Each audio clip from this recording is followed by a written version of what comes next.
broadcast of this championship game is made possible by the Cherokee Nation, our people, our culture, our history, our future.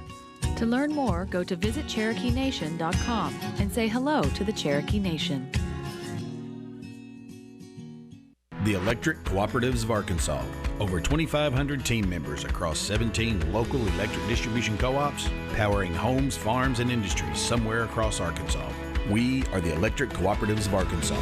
Power and people. Riggs Rents, Arkansas's rental equipment provider, from aerial lifts to dirt moving machines and everything in between. Our family owned and operated business takes pride in serving our employees and customers. Riggs Rents, a proud supporter of Arkansas PBS Sports. Farmers and Merchants Bank and the Bank of Fayetteville share the mission of Arkansas PBS to enrich and empower all Arkansans. Community, dignity, respect. That's what Me Banking is all about. More at mebanking.com. Local broadcast of Arkansas PBS programming is made possible in part by Community Bakery. Scratch-made breads, pastries, cakes, treats, and locally roasted coffees. Served daily at 2 locations in Little Rock, 1200 Main and 270 Shackelford. During the past year, we've been traversing the natural state with our cinematic drone, from lakes and rivers, waterfalls, scenic byways, mountains, swamps, overlooks, and towering rock formations. This unique documentation of all 4 seasons from all 4 corners of the state with an aerial cinematic perspective will give you, the viewer, an Arkansas adventure like never before. Tonight at 9:30.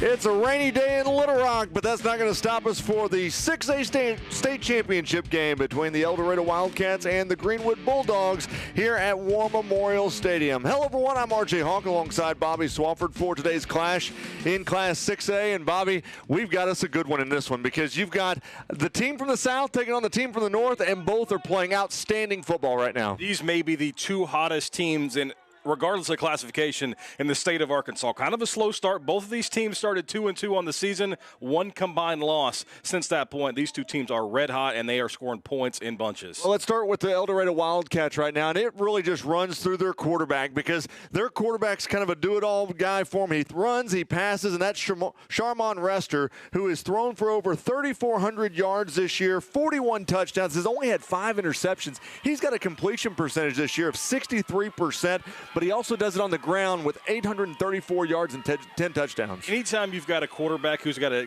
TD to interception ratio of 41-5, he's putting you in position to win. But 4,200 yards of total offense and 51 touchdowns. Those numbers speak for themselves, and that's a big reason why the Wildcats and that Power Cat on the side of their helmet is here in Little Rock. He's currently ranked 3rd in the state in all classifications in passing yards, and he's just had a remarkable year for the El Dorado Wildcats. Now on the flip side, for the Greenwood Bulldogs, they also have a do-it-all quarterback. They do, and Hunter Houston, he's missed 2 games, and he's still thrown for almost 3,000 yards, 8 yards shy of 3,000, 26 touchdowns, 8 interceptions. But what's going to be a big factor today, RJ, his running ability. The top 3 running backs for the Bulldogs not going to be playing today. So Hunter Houston, 357 yards on the ground, 6 touchdowns as a quarterback. Look for him to get maybe 10, maybe even 15 carries. And, you know, one thing about Hunter Houston, this was a kid that he missed 3 games this year due to injury. This Bulldog team has been beat up all year long. Recently having their 2 running backs gone, but this is not anything uncommon that they've had to battle through injuries. I mentioned the 2-2 start. They lose to Benton in a game in which they led by, I believe it was 14 points or 13 points in the 4th quarter. But since that point, the defense has turned it up, which was started by a shutout of Lake Hamilton, who was ranked number 1 at the time, mind you. And so they found a way to get the defense going. That jump sparked the offense, and a huge come-from-behind win over Parkview last week, and that's why Greenwood is looking to repeat. You know, you look at this team for Greenwood, and you talk about the running backs not being here, but you look over at those wide receivers. They've got some really, really good wide receivers. And they spread the football out really well. 3 guys with over 50 catches for the Bulldogs. Actually, 3 guys with 60 catches all over 800 yards receiving. They've got weapons on the outside, so that's going to help soften the blow for the lock of the running backs. When we come back, we will check out the brackets and how both teams got to War Memorial Stadium as you're watching the Centennial Bank State Championships on Arkansas PBS Sports. This month on Arkansas PBS. Join us for 20 years of Christmas with the Tabernacle Choir. Join us and the students and faculty of Belmont University's School of Music as we celebrate Christmas at Belmont. Merry Christmas, Charlie Brown! Only on Arkansas PBS. Okay, Frisbee, let's remember, it's one bark for true and no barks for false. Arkansas PBS is Arkansas's largest classroom. Bark! Frisbee didn't eat my slippers. Oh, Frisbee, how could you? No, I'm sorry, Miss House. I was gonna tell you, but it slipped my mind. Please don't let it slip your mind and donate to Arkansas PBS today. Bark! Centennial Bank is committed to you. Since our founding in 1999, we've become one of the nation's most trusted banks by remembering that you come first, by empowering our communities to reach their highest potential through our dedication to local charities, education, and exceptional service. Because we are proud to call Arkansas home. Banking with you in mind. Centennial Bank, member FDIC. There's Sharmon Rester, the quarterback for the Wildcats, as he's making his way to midfield for today's opening coin toss in the Class 6A state championship game between the Greenwood Bulldogs and the El Dorado Wildcats. And Bobby, let's go ahead and go over that road to War Memorial. And we'll first start with the El Dorado Wildcats. And just in the playoffs, you have West Memphis, you have Lake Hamilton and Marion. But boy, the numbers that they're putting up to get to this point, 47 points a game that they're scoring, giving up 27 points a game, but this is a team that's also had a shutout this season as well. They've done it with offense. They've scored in bunches. They lost their conference opener to Jonesboro and haven't been touched since that point. They're the number 2 seed from the Eastern Conference, but they did what they had to do to get here to the Rock. And on the other side of the thing, Greenwood, also the number 2 seed. We're used to the Bulldogs being that top seed, being on top of the bracket. They had to work through some injuries, had a pair of conference losses, lost to Parkview, as I mentioned a few minutes ago, lost to Benton in the regular season. But once they got the defense rolling, how about a shutout of Lake Hamilton, a shutout of Van Buren, shutout Mountain Home in the playoffs,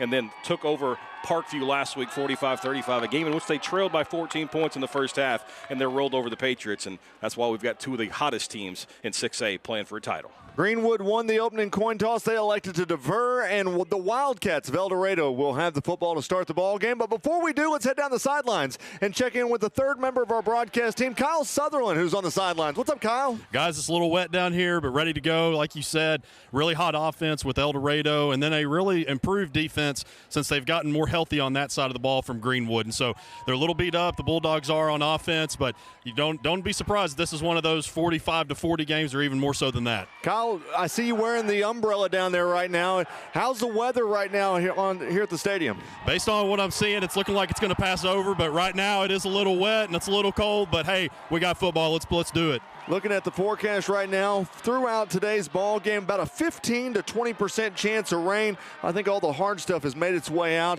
but it is an overcast sky at War Memorial Stadium in Little Rock as the Greenwood Bulldogs have made their way onto the playing surface here at the stadium. The Wildcats of El Dorado on the far side. They are the visiting team in today's game. The Wildcats wearing those white uniforms with purple trim, and then Greenwood, the traditional blue uniforms with white trim and blue helmets. I tell you think about historic programs in the state.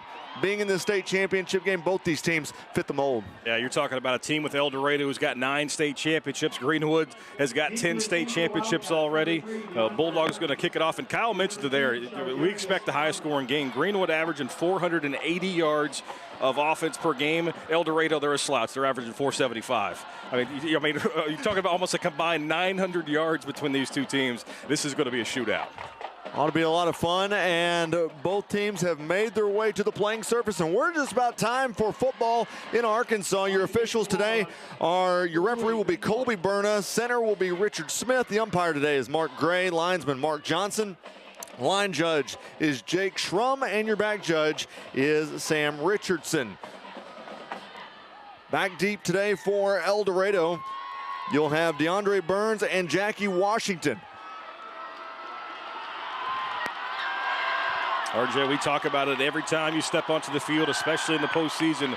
Who's going to land that first blow? Who's going to make the first big play? But maybe importantly, who's going to make the first big mistake that could swing momentum? Ben Moy's got his hand in the air for the Greenwood Bulldogs, and we are underway in Little Rock for the 6A state championship game, as this ball will head to the end zone for a touchback. And so the El Dorado Wildcats will get the ball 1st and 10 from the 20-yard line as we start the 6A state championship game. We're going to get an early look at Sharmon Rester. We talked about his stats in the pregame: 4,200 yards, 51 touchdowns. The first time to play here at War Memorial Stadium and on the big stage. How does he handle the stage, and what is Greenwood's defense going to throw at him to try to get him off track?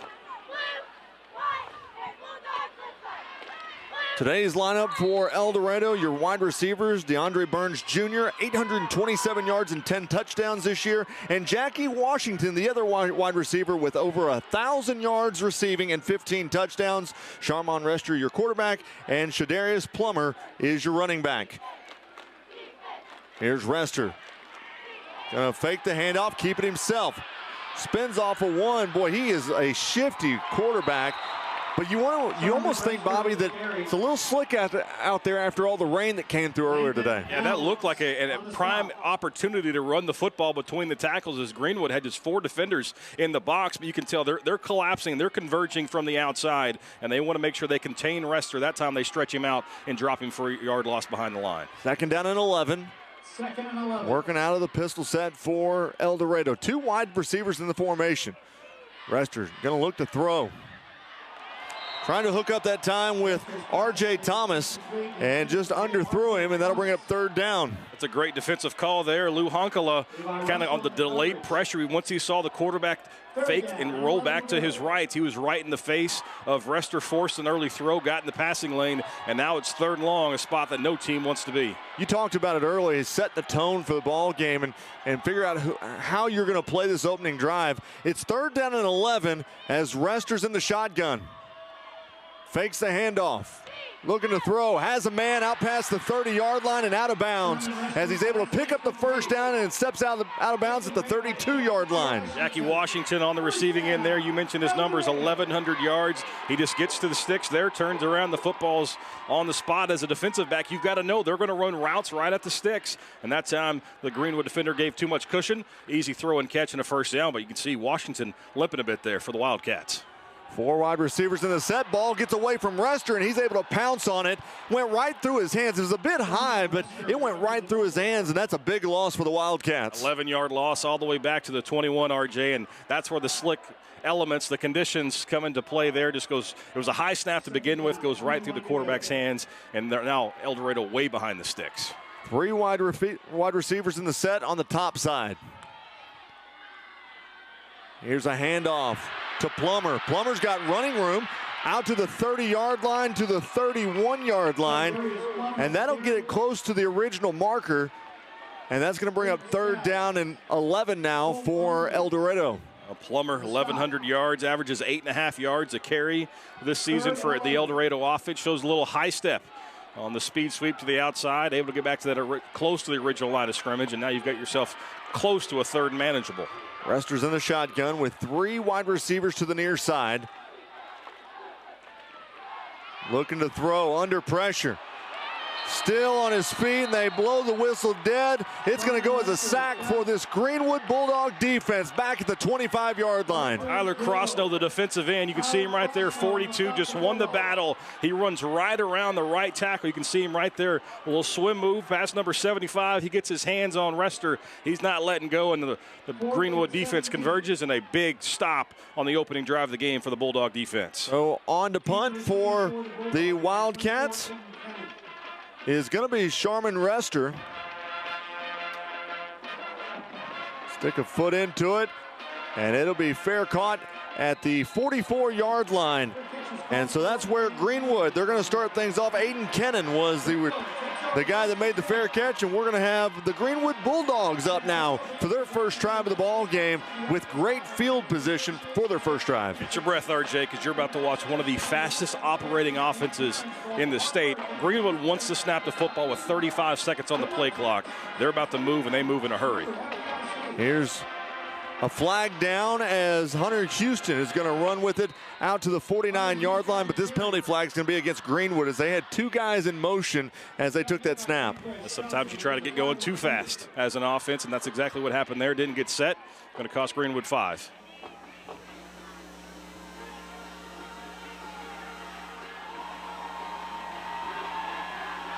So that's going to back up Greenwood. That'll put the ball at the 39-yard line. So it'll still be first down as Hunter Houston, we talked about his stats, 2,265 yards passing, 18 touchdowns, 5 interceptions with a completion percentage of 61%. Houston looking to throw, goes across on the slant pattern. It was knocked away. Great job that time by El Dorado's Mario Ganter, the corner. 5'11", 163-pound senior that was able to get in there and knock it down. Throw was a little behind his intended target, and that allowed Ganter to get that left hand in, swat it away, and now it's 2nd and 15 for Greenwood. Man in motion for Greenwood. That was the slot man. Now here's a pass that he had to catch it back behind him. Great catch at the 45-yard line. That time it was L.J. Robbins who was able to make the catch and get it back to the original sticks and gain a yard. So it'll be 2nd or 3rd down and 9 now. The pass actually not even intended for him. It was trying to get to 86 there for Greenwood. Grant Carnes goes through his hands, off the defender's hands, right to the hands of Kennan. Here's Houston looking to throw under pressure. He's going to be taken down. Here's a fumble picked up by El Dorado. Going out to the 25-yard line as El Dorado gets a big-time turnover, and they'll have the ball inside the 20-yard line looking to score. A great job by the El Dorado defense. Houston didn't get that ball tucked back in as he was being wrapped up by the El Dorado defender. Had it away from his body, loses control on the slick football, and El Dorado catches a huge break, and they've got 1st and 10 knocking on the door. Chance to score first. They're officially going to mark the ball at the 20-yard line. They were looking at the 19, but they pulled it back to the 20-yard line. So it's 1st and 10 for the Wildcats as Sharmon Rester comes out for his 2nd drive of the ball game.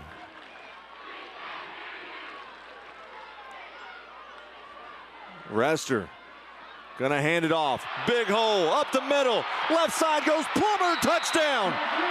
That's just a numbers game, RJ. They fake like they're going to throw the bubble screen and a straight just lead play or an ISO play by the running back. And Greenwood only had 3 down linemen, 1 linebacker in the box, 5 on 4. That's easy numbers. And El Dorado on the board first. 1 play is all it took for the Wildcats to get on the board and open up the scoring in this 6A state championship game. What a cut by Plummer. Yeah.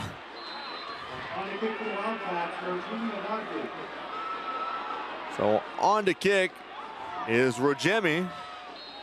Kick is up, and it's good, and it's 7-0 Wildcats. As you're watching the Centennial Bank State Championships on Arkansas PBS Sports. You're back. It's good to have you home, James. The best practice in Glasgow. They've offered me a job. I've to work out if there's something here worth staying for. Oh, someone? Helen. I'd like to have danced with you again. If your toes could take it. Tristan! Why don't you try standing up to him? Have you met my brother? You know I'm always open to new ideas. I need to talk to you about Glasgow. You belong here. This is your home.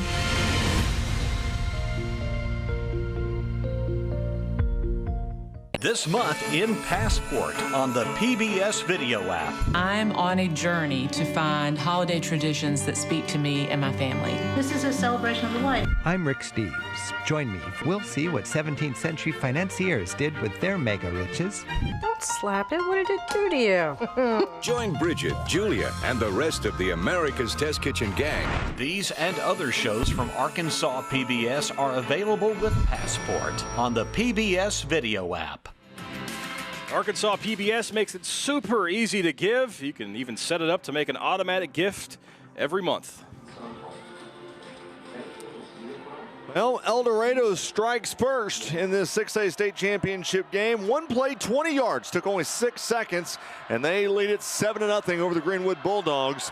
As the onside kick comes, it takes a big hop. And go 10 yards. And it never went 10, so Greenwood's going to get great field position after that onside kick. It did take a big hop, though. I do. I like the idea. Stephen Jones, coach for El Dorado, rolling the dice early, but just didn't. That big hop prevented it from going 10 yards. An El Dorado player touched it, and that's what the flag's for. And so Greenwood's going to have great starting position as they try to make up for that turnover. Bobby, is this a situation where Stephen Jones has so much confidence in his defense against this injury-plagued Greenwood offense? I think it's a situation in which you know there's going to be a lot of points scored, and you're trying to steal possessions, to be quite honest. It's you're trying to make sure that you get more touches of the football than your opponent does, because an onside kick here, a turnover there, could very well be the difference in a game that we think is going to be really tight. It's the official mic not working, but he said what I just said, I think. You were lip reading, were you? Yes, from all the way up here. So the ball's going to be officially spotted at the 39-yard line in El Dorado territory. So both second drives for both teams now, they get great starting field position. Now here's Hunter Houston, going to hand it off. Straight up the middle goes Aiden Kennan. And Kennan's going to get back to the original markers and it'll bring up second down. Yeah, Greenwood without their top 3 running backs today, they're going to have to hand the football off to a few different options. Kennan, normally a receiver, 60 catches this year, almost 1,000 yards, but that time he lines up in the backfield. Here's Hunter Houston. Now penalty flag on the far side of the field. It's going to be a false start penalty, and we'll get the official call. Well, it's going to be offsides against El Dorado. You know, I think we talked about this last year, and of course nobody listens to me, but I would love to see that not a play blown dead. If the defense lines up offsides, let them go ahead and run the play. But at the high school level, you line up in the neutral zone, automatically blown dead. So it's now 2nd and 5 for Greenwood with the ball spotted at the 34-yard line. You see the press coverage on the outside for El Dorado. They're just going to go man-to-man. Hands it off to the running back. That was Cameron Crone, who takes it up to the 32. It's a 2-yard gain to bring up 3rd down. Crone getting some unexpected playing time as Dylan Tucker was the scheduled running back, but after some issues back at school, he didn't make the trip this week. And Javon Williamson and Jake Glover both out for the rest of the season with a broken leg, so they're deep on the depth chart for Greenwood, and that one's going nowhere. Hunter Houston tried to take it himself. It's 4th down after a 1-yard gain. You got to think this is 4th down territory. You know, there's a little win at the back of Greenwood, but this is kind of no man's land for most teams in high school. So that's probably why you also call that play, RJ. You go quarterback draw, thinking you may be able to pick up a yard or two, if not pop it for a 1st down, but you still got an extra chance to pick up this first. Patrick Sixby was the one that made the tackle. Now here it is on 4th down. Houston rolling out, going to throw, has a man inside the 30. That's L.J. Robbins, who takes it in. Ball was on the turf. Did El Dorado get it? They did. They did. Another turnover for the El Dorado Wildcats. They're trying to fight for extra yardage, RJ, and the initial contact didn't knock the football loose. Kind of an awkward tackle on the receiver. We'll take a look at it here. And the ball appeared to come out, and El Dorado jumped on it. I don't know. He may have been down, Bobby. Couldn't tell from that angle. We do have an official replay in all the state championship games, so they'll look at it, and if they think that it needs to be replayed, they'll radio down to the officials on the field. They're going to say it's good. Sharmon Rester is in the shotgun, and as he'll take the snap, going to go big ball downfield, and he overthrows DeAndre Burns Jr. That's good coverage on the outside. It was just one-on-one. And Colin Daggett on stride for stride with the El Dorado receiver. That one overshoots everybody. So that brings up 2nd down and 10 with the ball at the 22-yard line. This was kind of a similar start to last year. If you flash back to the Lake Hamilton-Greenwood game, Bulldogs fell down 10-0 before storming back. Turning the football over, giving this offense extra possessions. Not a good recipe for success. Rester Gonna fake the handoff. Go with the screen pass outside. Has R.J. Thomas and is able to pick up about 5 yards on the play to bring up 3rd down for the Wildcats. Levi Russell up to make the play in space. Get about half of it there just on the wide receiver screen. Nice job to get out in front and blocked by DeAndre Burns. It's the underrated part of receivers in a spread offense. Sometimes you got to get out there and block for your teammates.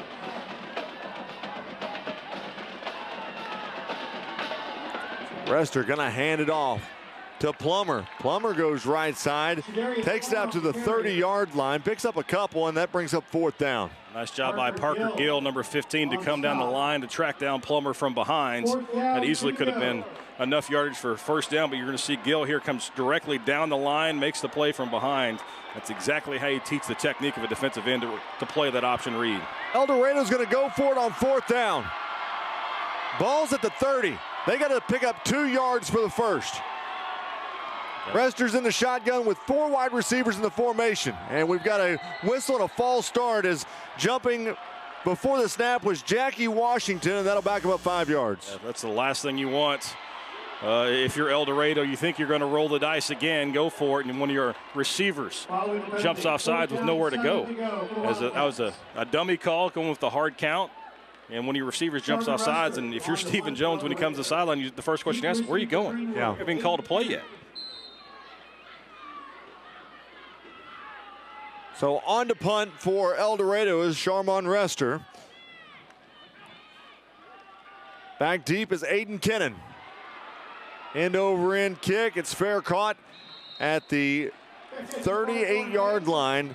And so it'll be 1st and 10 for Greenwood with 4:58 to play here in the 1st quarter. Hey, let's head down to Kyle Sutherland on the field.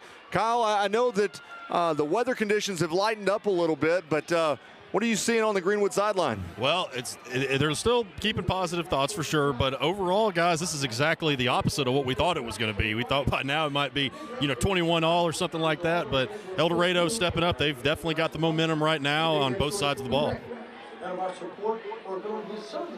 Turnovers have been the issue so far for the Bulldogs. Now we can see that this is going to be their 3rd possession, as we've got an issue with the official way back on the other end of the field. They're changing the batteries on his microphone. That we got to make sure we hear him, right? We can guess what the penalties are, but generally we like to know exactly what they are.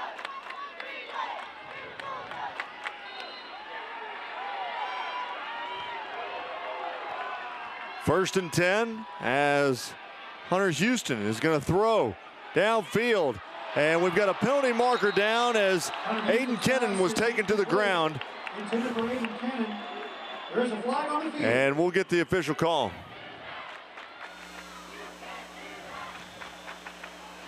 Pass interference. Defense. 15-yard penalty. 1st down. Just a little too much contact there, RJ. Marquise Waller, the safety for El Dorado. Looked like he got there just a touch too early. Their feet got tangled up, but you could see that right arm got a hand on the receiver, and the back judge saw it and tossed the hanky. 1st and 10 now, ball at the 47-yard line. They're bringing the pressure this time. Pops it into the air, and that time getting his paw on it for El Dorado was Javin Stewart. And Stewart, boy, they went with an all-out blitz that time. There was nobody in the secondary. Yeah, they will knock that ball up. That was set to be a tunnel screen. And you mentioned they brought the extra pressure. If that ball's not deflected, that might have been a big play for the Bulldogs. But either way, it goes for naught. And Greenwood lucky that one just fell to the turf. 2nd and 10. Hunter Houston takes the snap, looking to throw. Sets up the screen left side to Robbins. Robbins has open lanes. He's going to take it to the house. 10-5 touchdown. They tried to go the tunnel screen the play before, and that screen could not have been executed more perfectly, and it could not have been more wide open as L.J. Robbins makes a house call. Right. There was nobody on that left side of the field. And on to kick now for Greenwood will be Ben Moy. to try to tie this ball game up with 4:37 to play in the first quarter. You got to give a great job to Jeremiah Presson, 55 for Greenwood. The offensive lineman gets out in space, picks up a big block as the PAT is up and good. And those linemen don't like to chase down secondary members too often, but a great job by Presson for Greenwood. He threw the key block, and we've got a tie game. 2 plays, 62 yards in 21 seconds after the 47-yard run by L.J. Robbins. And let's head down to Kyle Sutherland on the field. I imagine the mood down there, Kyle, is a bit different right now. Yeah, just a second ago I was talking about how they were trying to stay positive. Now they're jacked up. That was exactly what they needed for Greenwood. And like you guys said, they tried that screen play just a second ago. It worked for them perfectly this time. He asked for the offense, and we got some offense 2 plays later. I think that's going to be more indicative of what we're going to see the rest of this contest. Maybe the nerves are starting to settle in both ways. Going to understand that initial wave these two teams have got, Kyle. And I think we're ready to see some big-time football. So on the field come the El Dorado Wildcats as back deep. They will have DeAndre Burns and Jackie Washington. On to kick for Greenwood is Ben Moy.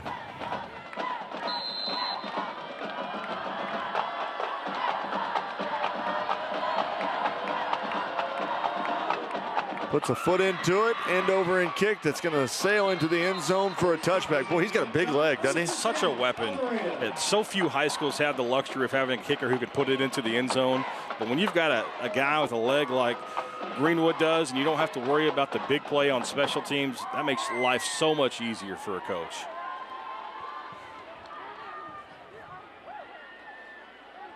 You can celebrate game day under the arches. Access to tons of benefits through our rewards program.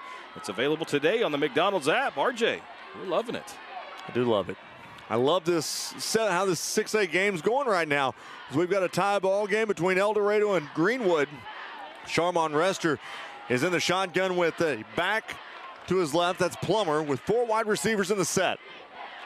Plummer pick up about 3 yards on the play, and that'll bring up second down. You can see it across the way, RJ. That contingent behind the visiting team has gotten larger and larger as we're creeping up on the latter parts of the first quarter. I'm not sure anybody's left in El Dorado. Well, and there's a large crowd over on the Greenwood side as well. It'll be a great attended game today for the 6A state championship game. Brings up second down and 7 with the ball at the 23-yard line. Rester's going to keep it himself. Works around the right side. He's got some speed as he gets out past the first down sticks to the 32-yard line. And it'll be a new set of downs for the Wildcats. Plummer's normally the running back, but that turn he turns into the lead blocker for his quarterback. Gets a key seal block on the outside. Allows his quarterback to get past the first down yardage. Get a fresh set of downs. Under 4 minutes to play here in the first quarter. As Sharmon Rester is going to have double sets on either side. He'll put Plummer on his right side now. Faking the handoff, looking to throw. And it's intercepted at the 50-yard line. Taken by Greenwood. That's Braden Skaggs that's going to be able to come up with the interception as he takes it out to the 39-yard line, and Greenwood has the opportunity to take the lead. It's a great job by the Greenwood defense. They stretch Rester out. They get a body in his face, and that one just well overthrown, and Skaggs in perfect position from his safety spot. Ball comes right to him, and Greenwood's in business. Hunter Houston brings the offense back out. He'll be the only man in the backfield. Gonna look to throw. Goes right side to Robbins. Robbins has a running lane. Right side. Goes out of bounds at the 26-yard line. Picks up the first down and more. It's a nice job by a longtime coach Joe Fred Young. Show a little agility on the sideline. Which is the father of Greenwood head coach Chris Young. A lot of wins in that family. First and 10. Here's the handoff. Right side. Goes the running back that time, Cameron Crone. And Crone is able to pick up a nice gain of 9 yards to bring up second down. The short passing game is going to open up some lanes for the running game for Greenwood, and that's what they're counting on. Here's Crone again, out past the 15-yard line, diving out to the 11. Boy, for the four-string running back, he's not doing too bad, is he? Well, it's next man up mentality. And when you're playing for a state championship, I don't care if you started number 9 on the depth chart. You're going to give it all you got behind that offensive line. It makes your job easier. Here's a handoff. Left side goes to Kennan. He gets bottled up in the backfield. This will be about a 4-yard loss. It's a great job by the defensive front for El Dorado there to snuff out that play over the left side. And you can see him split the double team there. Big 84 for El Dorado. Demarion Rester, 6'1", 230-pound senior, makes the play in the backfield. That brings up 2nd down and 14 with the ball at the 16-yard line. Hunter Houston, 4 of 6 passing for 78 yards and a touchdown so far today. Houston looking to throw, trying to make a sliding catch was his wide receiver that time, Luke Brewer. And that'll bring up 3rd down. Brewer's the big play target for the Greenwood offense, and that one just a little low, a little behind Brewer as he tried to get him on the post route. He was open. There was a passing lane there. Just couldn't haul it in as it gets to his body. Got to make a hands catch there. So 3rd down and 14. Hunter Houston fakes the handoff. He's going to look to throw. Steps up. Still looking. And goes to try to find his wide receiver, L.J. Robbins, in the end zone. And that'll bring up 4th down. Yeah, the Greenwood fans don't like that call as there's a lot of contact in the end zone. El Dorado got called for 1 pass interference already in this first quarter. Might have got away with one there. As that throw for the end zone, you can see a lot of contact. Definitely got there early. He was also underthrown. He was also falling down as well. I mean, you got to take all that into consideration. Just because there was contact, he was already on the ground whenever the contact was made. Here's Moyon for the field goal as it's up and right down Broadway. Boy, yeah, he's got a heck of a leg for Greenwood, and so Greenwood takes the lead 10-7 after the field goal by Ben Moy. And that's their first lead of the ball game. And knocks that one home from 34 yards out. Officially 33. And Greenwood fell down early, had 2 fumbles, 2 turnovers. And all of a sudden, the Bulldogs have a lead. I don't think we expected to see this many turnovers in the game so far between both these teams.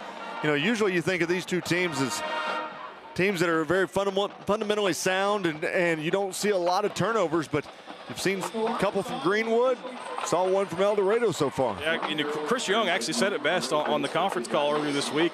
You know, when you expect the game to go out and be 52-51, that's when you get that defensive slugfest of 24-21. You really know how a game's going to play out. Of course, those guys on the other side of the football, well, they don't get paid, but they're playing their guts out too, and they're pretty good. That's why they're here in the state championship game. You got to believe at some point the dam will break, and there's going to be a flood of points. But again, you got to see how the game plays out. And the conditions, RJ, could have a huge impact on the rest of this game. If the rain starts to lighten up, maybe we'll start to see the points light up the scoreboard. How about this so far? Total yards for both teams. Greenwood's got 75. El Dorado's got 45. Yeah, they took advantage of the short field goal, did the Wildcats. But other than that one Palmer 20-yard run, they haven't been able to get the offense going. So Ben Moy on to kick. His first 2 kicks have sailed through the end zone. This one in the air, and it'll be taken at the 5-yard line. Out by Burns. Burns works it on the right side out to the 30-yard line, and that's where El Dorado's going to have it. 1st and 10 at the 31. Makes the catch right at the 5, and it picks up an extra 10 yards by not letting that one sail over his head and go into the end zone. So that's plus yardage in the special teams, and we'll see if the Eldo offense can take advantage of it. Time of possession so far in this game.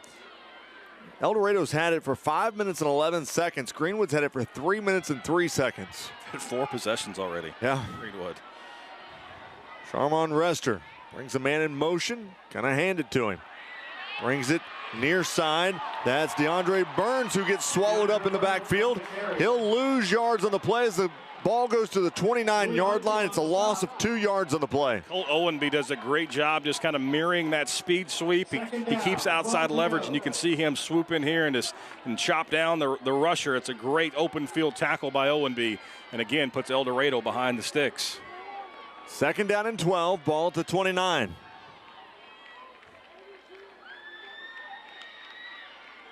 Takes the snap, fakes it.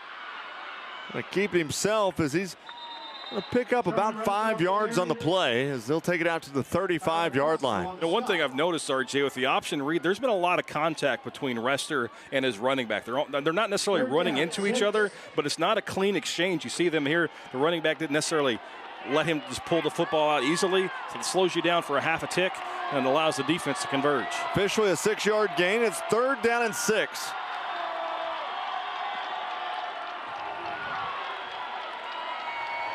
Rester puts Plummer on the right side of him.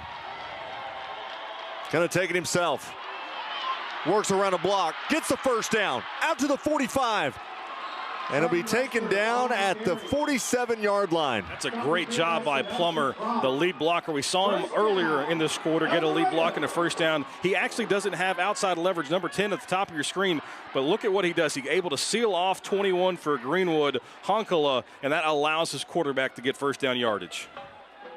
3 wide receivers on the near side of the formation. Here's Plummer, going to take it himself. Has a running lane, out past the 50. Still on his feet, picks up the first down, out to the 41-yard line. Plummer showing he's not just a lead blocker. He can tote the rock as well. Already got a 20-yard touchdown, his 20th of the season. And if I'm El Dorado, I'm feeding number 10, averaging almost 9 yards a carry on the season. Feed the beast in the backfield. Into Greenwood territory they go as there's 3 wide receivers to the near side. Rester's in the shotgun. Hands it off, no fakes it, goes right with it. Still on his feet, out past the 35-yard line. Parker Gill thought he had him in the backfield, but Rester did a nice job of taking that contact, bouncing to the outside, and picks up positive yardage of 7. They're going to spot the ball at the 34-yard line. That'll bring up 2nd down. It was a pickup of 7 yards on the play.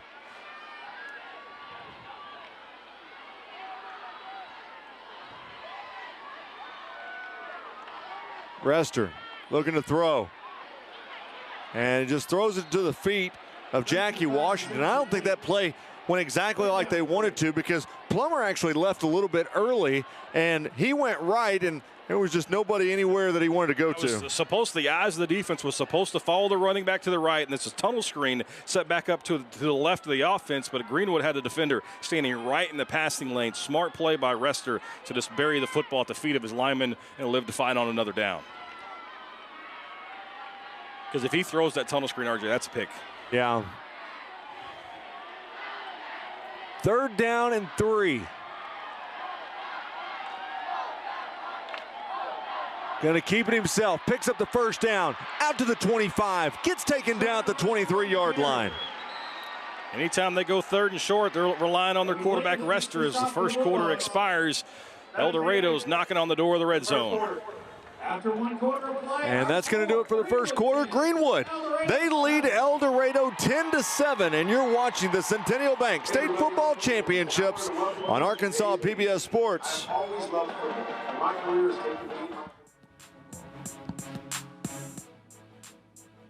For every moment, for every memory, from that first car to your first home to your first child, and all the highs and lows that tomorrow might bring. For everything that matters most to you and your family, there's someone right around the corner dedicated to helping you protect what you love. Your local Farm Bureau Insurance agent.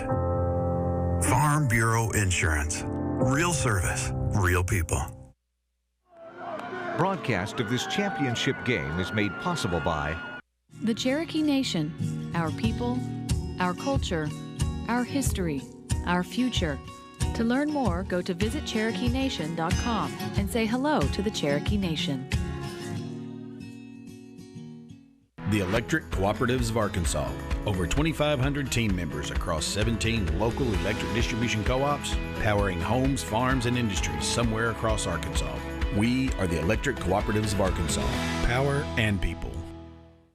Riggs Rents, Arkansas's rental equipment provider, from aerial lifts to dirt moving machines and everything in between. Our family-owned and operated business takes pride in serving our employees and customers. Riggs Rents, a proud supporter of Arkansas PBS Sports. Farmers and Merchants Bank and the Bank of Fayetteville share the mission of Arkansas PBS to enrich and empower all Arkansans. Community, dignity, respect. That's what me banking is all about. More at mebanking.com. Local broadcast of Arkansas PBS programming is made possible in part by Community Bakery. Scratch-made breads, pastries, cakes, treats, and locally roasted coffees. Served daily at 2 locations in Little Rock, 1200 Main and 270 Shackelford.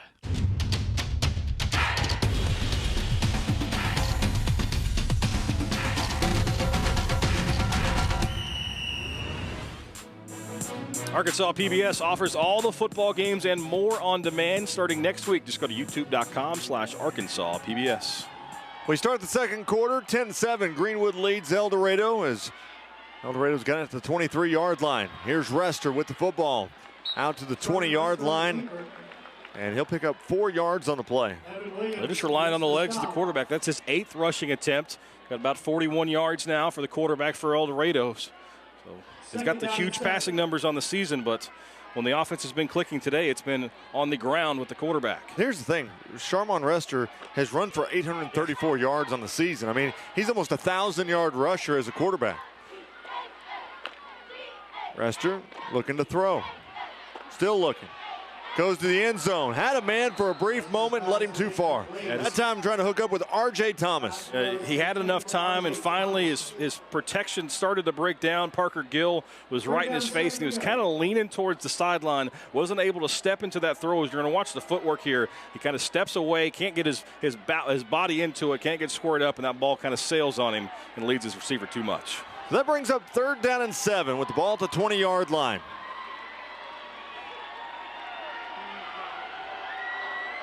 Rester has Plummer to his right. Fakes the handoff once again. Looks to throw. Goes to the end zone. Is it intercepted? It is. It is an interception for the Greenwood Bulldogs, coming down with it.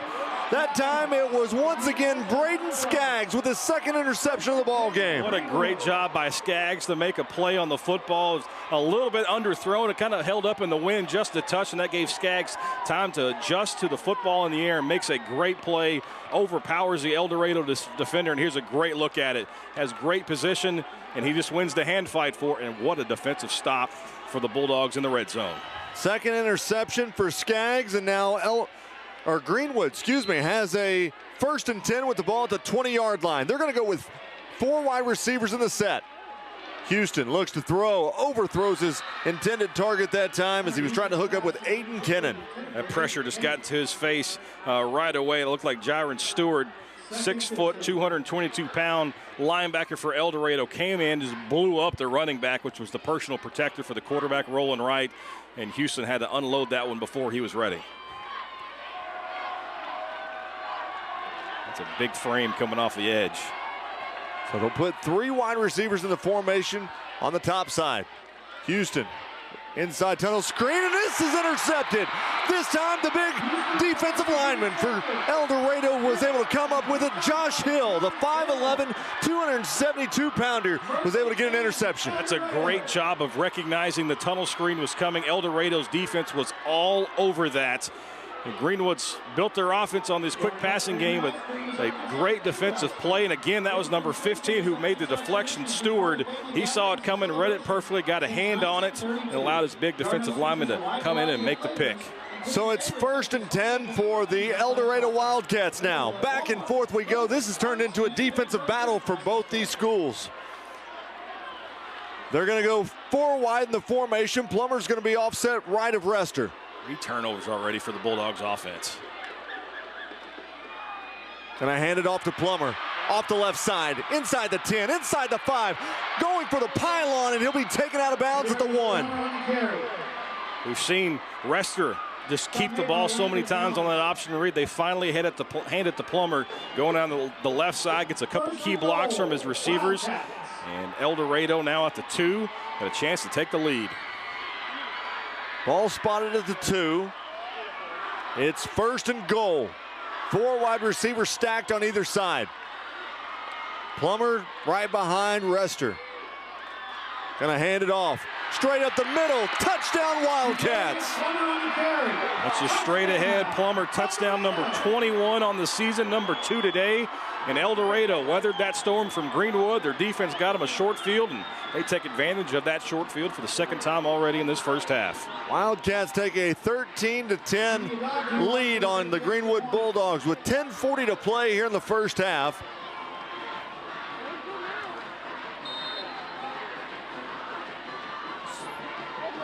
So on to kick for El Dorado. It's going to be Adogdu.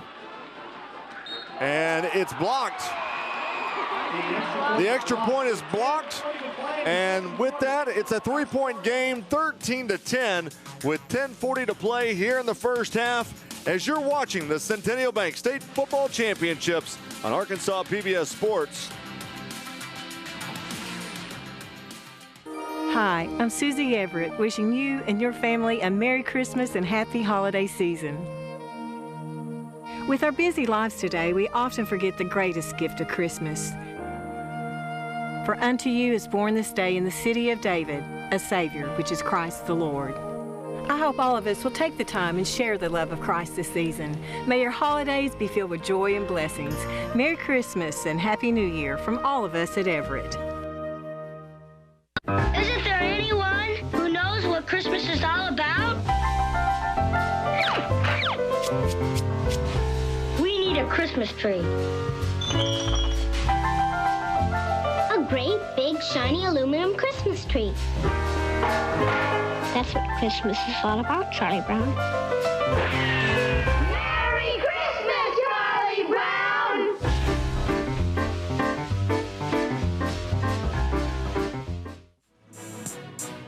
Special thanks to Community Bakery for providing food for our crew and their continued support of Arkansas PBS. You been to Community Bakery before? Not. Oh my goodness, you are missing out.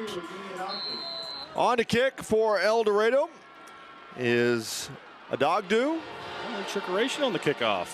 As it's able to tightrope the sidelines and not go out of bounds and goes to the back of the end zone. Hey, let's head down to the sideline real quick and check in with Kyle Sutherland. He's got an update on those Greenwood Bulldogs. Guys, about a handful of turnovers already in this one, and El Dorado obviously just responded there, but I want to highlight Braden Skaggs from Greenwood real quick, just a sophomore taking over for one of the injured players that you guys talked about. Already 2 interceptions in this game, so this one's living up to the hype that we thought it was going to be.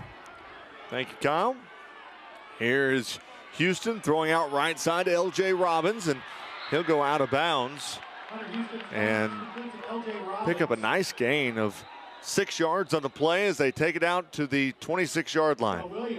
El Dorado player looks like tying a shoe, but we've got to stop it to play for something.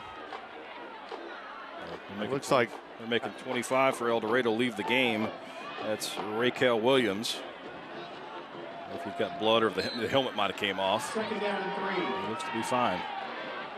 Outside screen back to Robbins. He's hitting the backfield. Loss of 2 yards on the play, and that'll bring up 3rd down. El Dorado's pressing the Greenwood receivers so tightly at the line of scrimmage that these quick passes just aren't able to get any space because the defense is already there. They're not having to break on the football and come up.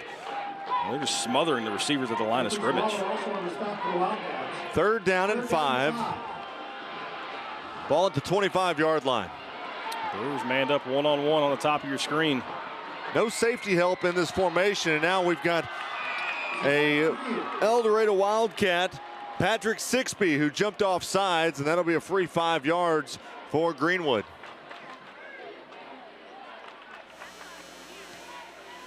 Encroachment, defense, 5-yard penalty, still 3rd down.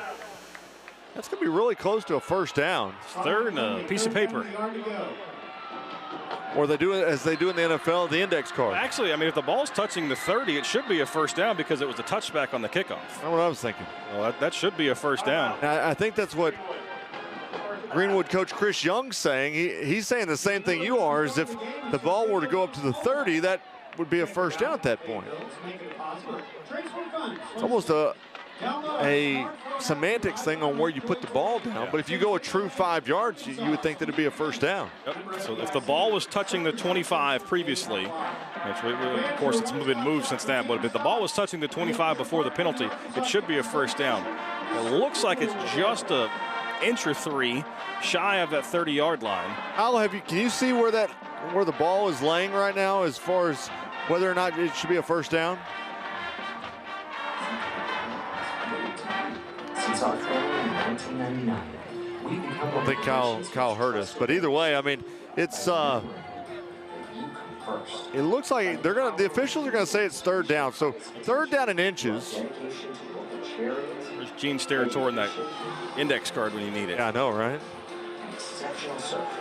So the Bulldogs are gonna go into a bunch formation.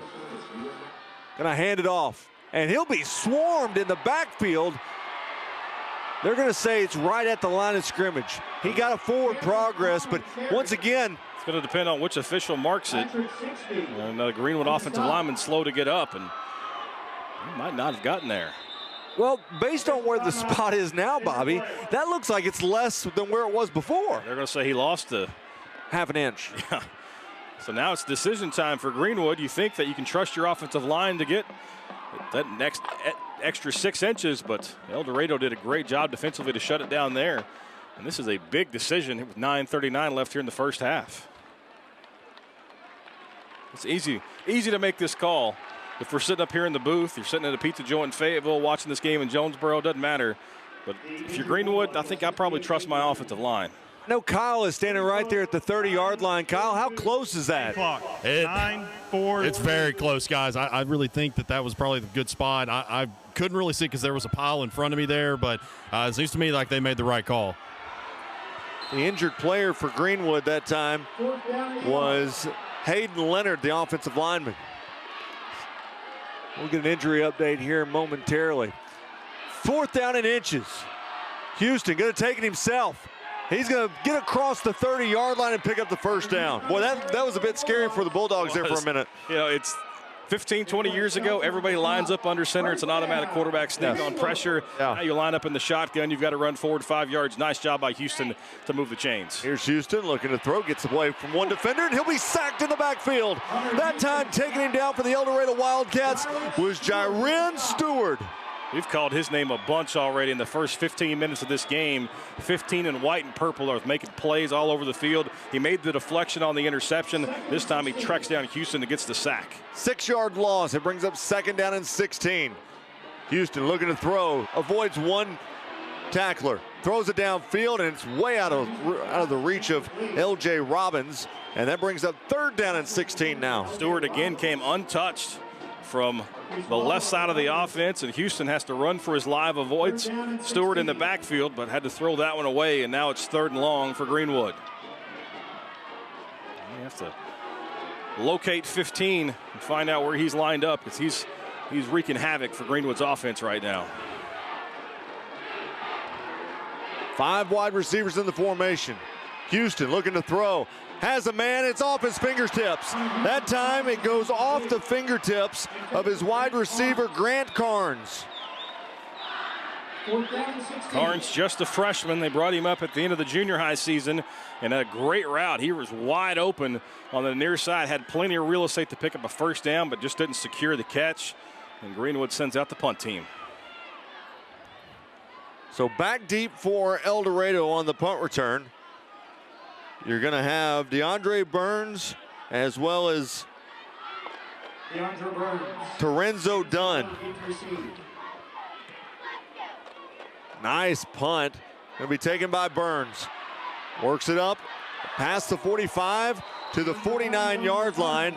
And that's where El Dorado will have it 1st and 10 with 8:37 to play here in the 2nd quarter.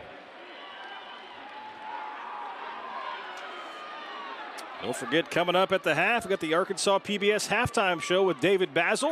We'll see how COVID vaccines affected football in Fordyce. We're going to hear about a special homecoming at UAPB, and we're going to meet Dylan Williams of the Lake Hamilton Wolves. Speaking of those Red Bugs, they're going to be here next weekend. How about that game last night? 7-6 final score between them and Clarendon. 1st and 10, ball at the 49-yard line. 4 wide receivers in the set. Rester going to hand it off on a delay, and gets it into Greenwood territory after picking up 4 yards. It's a nice job to adjust to that play. That's the same one that they scored on in that first quarter for El Dorado. Greenwood recognized at that time and able to slow it down just to a gain of 4. Second down and 6. Here's Rester, looking to throw, has a man. Left side, gets it out to Washington. Washington picks up the first down and gets it out to the 37-yard line. And Washington was left wide open. A couple receivers clear out, run go routes, and he just sneaks underneath them to the far flat. An easy throw, an easy first down for El Dorado. First and 10, officially spotted at the 36-yard line. Rester gonna throw right side, that time to Burns. Burns out past the 30-yard line to the 25 and gets knocked out of bounds at the 22-yard line. They're able to pick up another first down, and they keep moving those chains. Nice job by R.J. Thomas. He's not gonna get his name in the paper for that play, but made a nice block, sprung the big play. First and 10.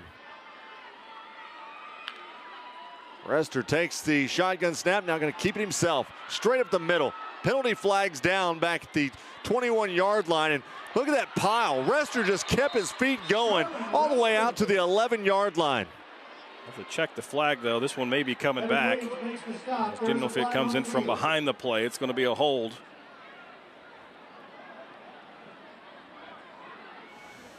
During the run, holding, offense. 10-yard penalty from the spot of the foul. Replay first down. Already the 6th penalty on El Dorado. If you got to find one negative for the Eldo offense, maybe that's it. First couple of those penalties were they jumped off sides, but holdings are drive killers, RJ. But it still happens on first down, so they still got 3, if not 4 tries to make it up. 13-10's our score. El Dorado trying to punch in another one before the half. Following the penalty, first down and 19. Rester's in the shotgun, 1st and 19. Gonna hand it off to Plummer. He's gonna go left side, gets around one block, gets it out to the 25 and goes out of bounds. Here's a penalty flag with a late hit out of bounds. And we're gonna get Greenwood with that sling down. They run him out of bounds with that extracurricular right at the very end of the play. That's going to completely negate that penalty and should be close to a 1st and goal if it's not for the Wildcats. And here's the thing. Look at that. I mean, you're well out of bounds when he throws him down. That's a well-warranted penalty flag. Let's get the call.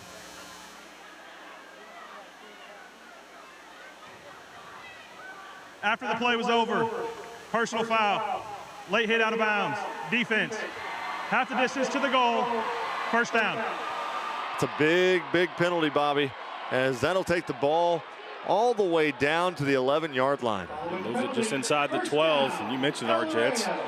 They can pick up a first down, but essentially they're 1st and goal +1. This could be Plummer time. So Rester, he'll have 3 receivers to the near side of the formation. And now we've got a whistle and another penalty flag. There's movement up front. That's going to go back 5.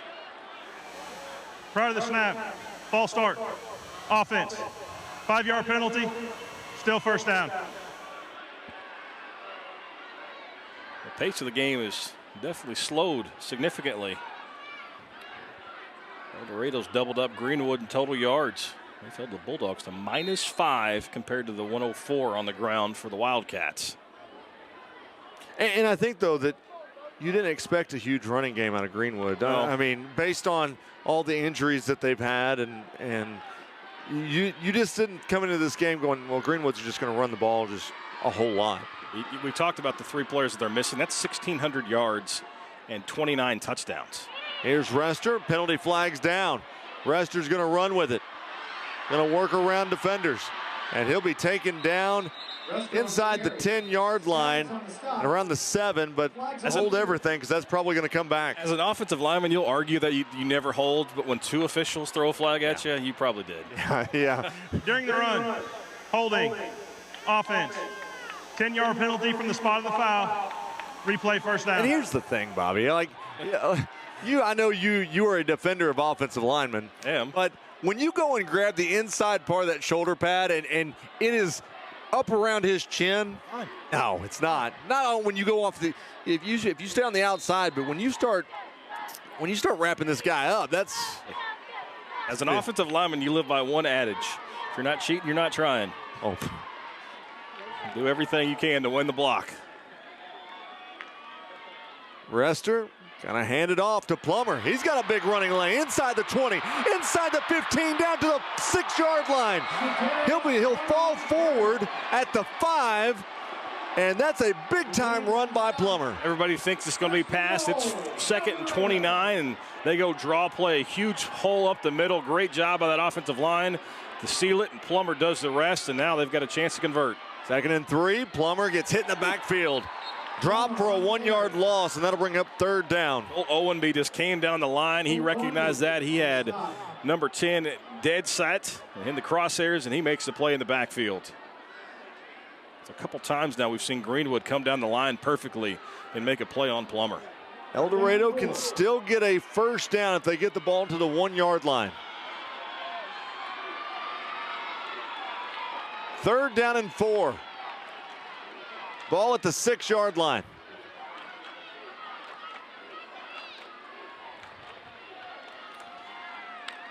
Rester going to take the shotgun snap, look to throw. Rolls outside. Looking, still running, still on his feet, and he goes out of bounds at the 2-yard line.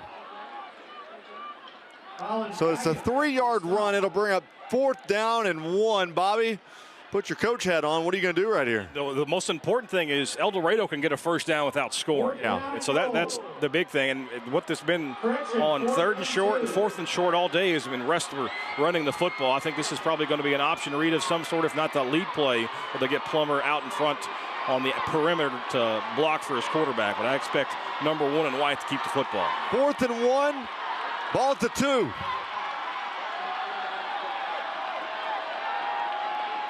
Rester puts Plummer back behind him. There's 4 wide receivers in the set. Rester gonna hand it off. We've got a whistle and a penalty flag. They got a delay of game. Didn't get it off in time. We're gonna hand it off to Plummer. Offense, 5-yard penalty, still 4th down. They were gonna give it to Plummer that time. It would have been an easy walk in for a touchdown, but now they're backed up. It's gonna be 4th and 6 from the 7. Yeah, that makes your 4th down a lot different than having 4th and 1 at the 2. I still don't think the run game with the quarterbacks out of the equation, but if you're Greenwood, you've got to keep an eye on number 1. Make sure he didn't get out of the pocket on you. Rester, high snap, looking to throw, goes back in the end zone, too tall, has a turnover on downs. Greenwood gets a stop. It's the 2nd time we've seen the Bulldogs come up with a stop in the red zone. First one was an interception that time. Just great coverage. The pass well overthrown, but his target wasn't open either way. And what we thought was going to be a slugfest offensively has turned into a defensive battle. Yeah, it really has. And both these teams have put up stands so far. And now it's back in time for Greenwood to take it over at the 7-yard line. Greenwood looks to throw. Houston that being out to Robbins, and he'll be bottled up at the line of scrimmage. That is a great job by the Wildcats as Bryson Bolden was able to make the stop. The stuff at the line of scrimmage is just not there. El Dorado is playing press coverage across the board, and so many white jerseys around the football as soon as they make the catch. And they're not missing tackles. Last night we saw a lot of open field missed tackles in the Whitehall-Pulaski Academy game. We're not seeing it tonight here in the 6A final. Here's Houston looking to throw, has a man. That time hooking up with Kennan, and Kennan's going to go out of bounds at the 19-yard line. That'll be a 1st down for the Greenwood Bulldogs. It's a big 1st down, RJ. You've got to get out of the shadow of your own goalpost. Give your defense a break. Try to stay on the field as time of possession is 2-1 in favor of El Dorado. Here's Houston looking to throw, has Kennan once again. Kennan out past the 30-yard line. That's going to be a 1st down as they're going to officially spot it at the 32. Hey, Greenwood the counter for the press coverage, rub routes, and pick plays. And Greenwood's taken advantage of it the last 2 times. Get some crossing receivers, get a lot of bodies in the area, to slow down that defender and give you a path to the outside. Here's a pass at the line of scrimmage, and it was out to Robbins, who's going to lose a yard, maybe 2 on the play, and that'll bring up 2nd down. Nice job defensively to come out and just make the one-on-one play. I believe that was Josh Hayes, the safety. 2nd down and 11. 2nd down and 11. Houston rolling right, under pressure, and he's going to be taken down for a sack. That was Emmaus Young coming up from his defensive line position and getting the sack. There's just nothing there for Greenwood, designed to roll out to the right, and the El Dorado defense moved the line of scrimmage back right into the lap of Houston, and there's nothing he could do about it, and Young is there to gobble him up. 6-yard loss. It's 3rd down and 17. Empty backfield. Bring the pressure if you're El Dorado. Here they come. Houston looking to throw, under pressure once again. He throws it up, and it's knocked to the dirt, almost intercepted. And Greenwood's going to look to punt. Dangerous, dangerous there. As soon as El Dorado saw the back motion out of the backfield and they go 5 wide, empty backfield, they just brought the house. And Houston had to backpedal and throw it up, and he got lucky that one wasn't picked off. So on to punt is going to be Noah Jansen for Greenwood. Back deep for El Dorado, you've got DeAndre Burns as well as Terenzo Dunn. The end-over-end punt goes to Dunn, and he'll pick it up at the 41 and go out of bounds, as he'll step out of bounds at the 45-yard line. El Dorado's got a chance before the half. The natural state from a bird's eye view, exploring Arkansas from above. There's after the games tonight at approximately 9:30, depending on how quickly that late game goes. I'm a big fan of exploring Arkansas. I'm a big fan of exploring Arkansas in general. I like to see all the different places that they go across the state to highlight the great state of Arkansas. 3 wide receivers to the top side. Rester takes a high snap, gives it off to Plummer, and he'll get out past the 45-yard line to the 46. Great job by the nose tackle there for Greenwood. He just snuffed that one out. The big man in the middle makes the play. Big 64 right there in the middle of your screen. Landon Kilgore listed as 6'3", 267. He fills out that Navy jersey nicely. 2nd down and 9 for El Dorado. 2:43 and counting left here in the first half.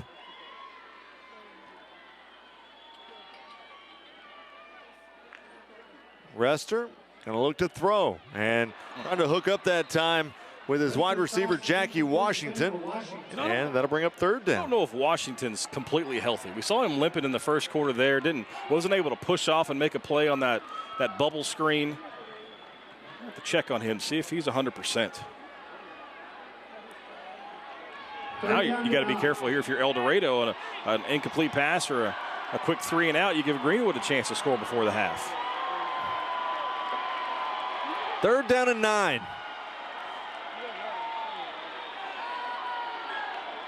Rester puts Plummer on his right side. 4 wide receivers in the set. Fakes the handoff. Going to look to throw under pressure. Still looking. Penalty flag down.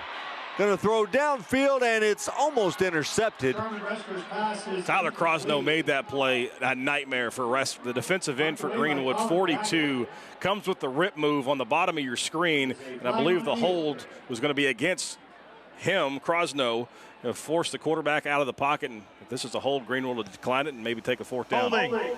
Offense. That penalty's been declined. 4th down. That's just a great job by Crosno, 42 just to use the power rush on the outside, makes the quarterback move his feet. Now you're getting the football back for your offense with 2:21 left and 2 timeouts. That's plenty of time for the Greenwood offense to try to muster a drive before the half. Sharmon Rester going to set to kick off, or hit the punt anyways. Aiden Kennan is back deep at the 20-yard line awaiting the punt. Kick is end over end. Kennan takes it back at the 16-yard line. Kennan is going to be taken down at the 28, and that's where Greenwood's going to have it 1st and 10 with 2:11 to play here in the first half. Hey, let's go down to the sideline and check in with Kyle Sutherland and see what is brewing on each sideline. Kyle. Guys, we thought that this might be another El Dorado score before the half, but Greenwood, even though El Dorado's defense is hanging in there really tough, Greenwood possibly could get some more on the board here before we hit the break.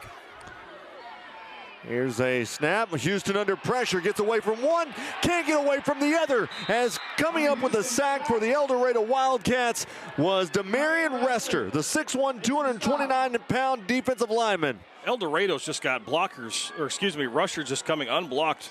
Initially, it was Danquez Shelton coming untouched from the near side. Houston avoids him, but can't avoid the second defender as we got a flag that's going to stop this one. But I think protection issues is really what the biggest issue for Greenwood is right now. Well, and prior to the snap infraction, offense, 5-yard penalty, still second down. Well, and here's the other thing, Bobby. They're disguising cover 2 looks and cover 3 looks, but then they're cheating their linebackers and safeties up and bringing the extra pressure, and it's just not being recognized right now by Greenwood. If you look, there's no safety help right now. And here's Houston, going to be taken down again in the backfield. This time, it's by Trey Cook.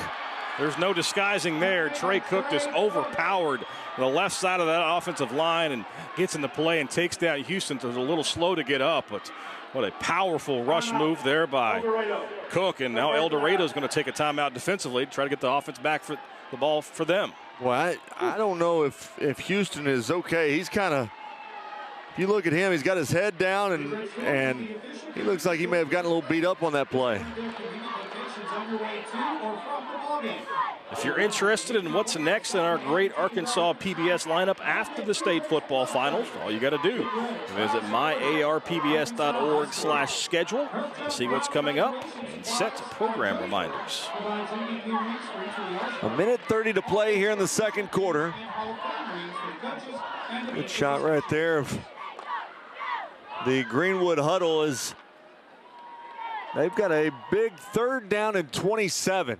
Ball's going to be at the 11-yard line, Bobby, and you can't keep going backwards because even if you get pushed back even farther, now you're going to give El Dorado great field position when you have to punt the football. Yeah, I mean, if you don't pick up the first down, El Dorado's already going to get good field position. And if they have to punt from their own end zone, you're exactly right. It's going to be a short field for the Wildcats. So obviously you're Greenwood, you're trying to pick this up, but more importantly, you can't afford to turn the football over. Here's Houston looking to throw. Goes right, throws it, it's deflected. Great job by the corner for El Dorado that time. Coming up with the deflection was Raquel Williams. Great job by Williams, gets the hand on that, and again, Houston having to pick himself up off the turf, and he's getting up slowly in the end zone. Thought I had a little touch pass, but a great job there by Raquel Williams, 5'9", 163 defensive back. Eldo is going to get great field position as the trainers are having to come out and tend to the Greenwood quarterback. Yeah, Houston he got up and then went back to a knee.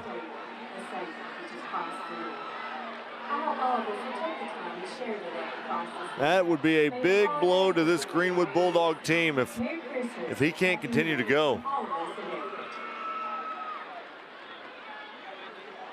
That could be real tough for the Greenwood offense.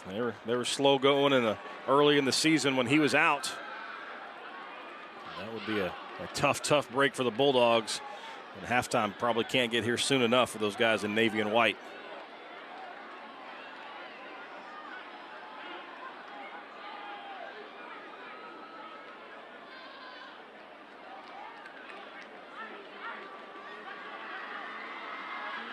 Yeah, he's not feeling very well. So, his head kind of whips back and bounces off the turf. Now we got a flag on the punt.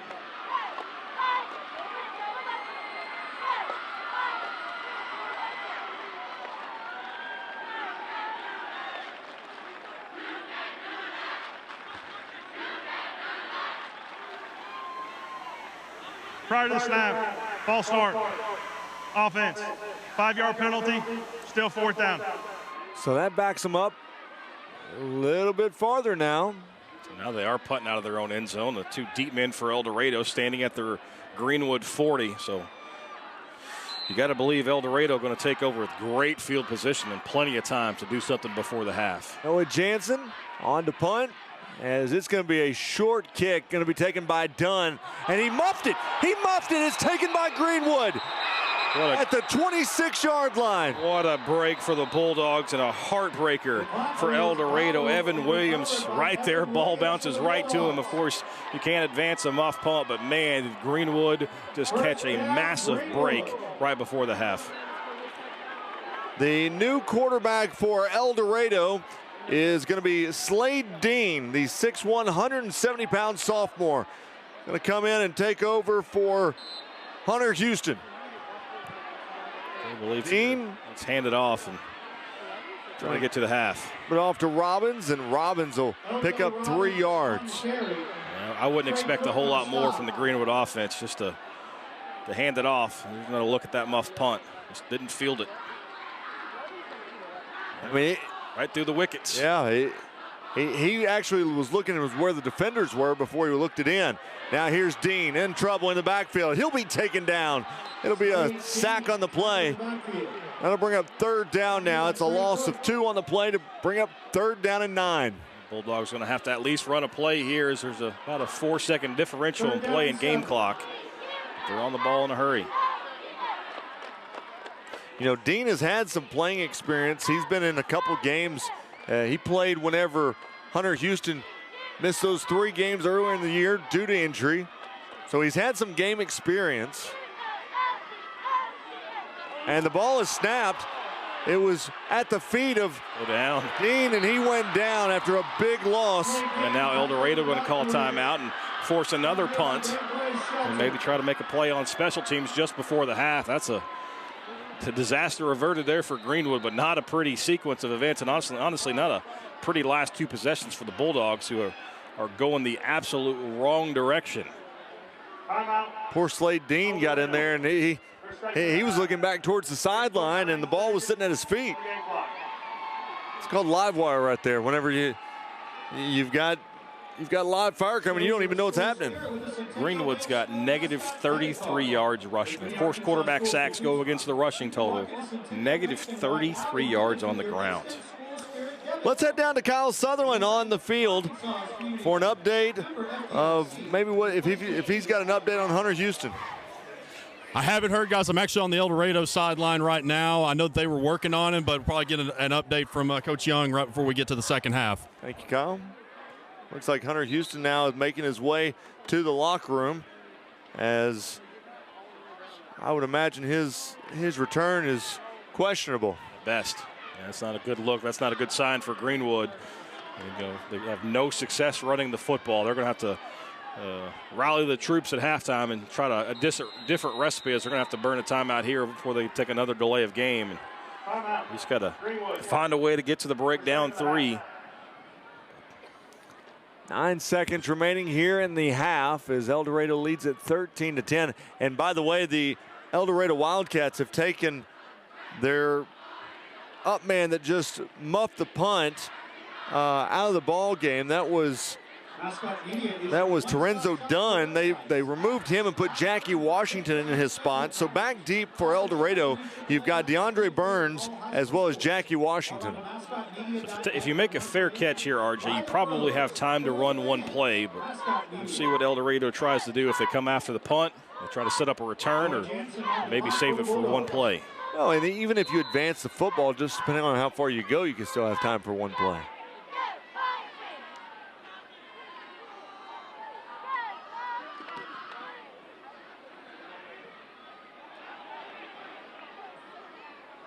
Actually, that ball bouncing out of bounds saves El Dorado, because Greenwood could have let it roll to a stop and let the time run out. But now the Wildcats have time to run one more play. And you got to expect this to maybe a screen, because Greenwood's defense certainly going to back up towards the goal line, or maybe trust your quarterback to heave it.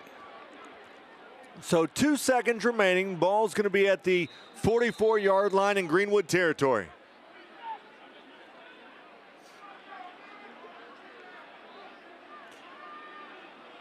would you almost just, if you're El Dorado, just run the ball, get to halftime, and take your lead? I don't know. I mean, it's close enough. I mean, your quarterback's got a strong arm. I'd take a shot at it. If I'm El Dorado. He's got enough arm to get there. You've got the speed to get downfield. And, I mean, of course, you're going to have to keep a few guys back in case the ball's picked off. But if you've got a chance to throw it in the end zone, I'm always a fan and a proponent of taking that shot. So they're going to line up with 3 wide receivers on the near side as Rester is going to be in the shotgun. Now we've got a whistle and a timeout. The last receiver didn't get out there for El Dorado, so they're going to have to burn a timeout. And the last 90 seconds of this half is taking, well, it's taking some time. Yeah, and either way, hey, don't forget to stick around at the half. We'll have features with a Lake Hamilton football player that I had an opportunity, Bobby, to sit down and chat with.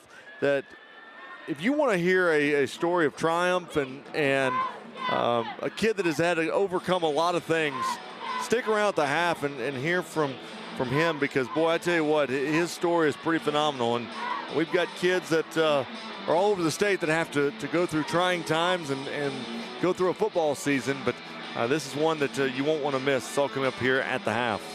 Think about Dylan Williams there for Lake Hamilton.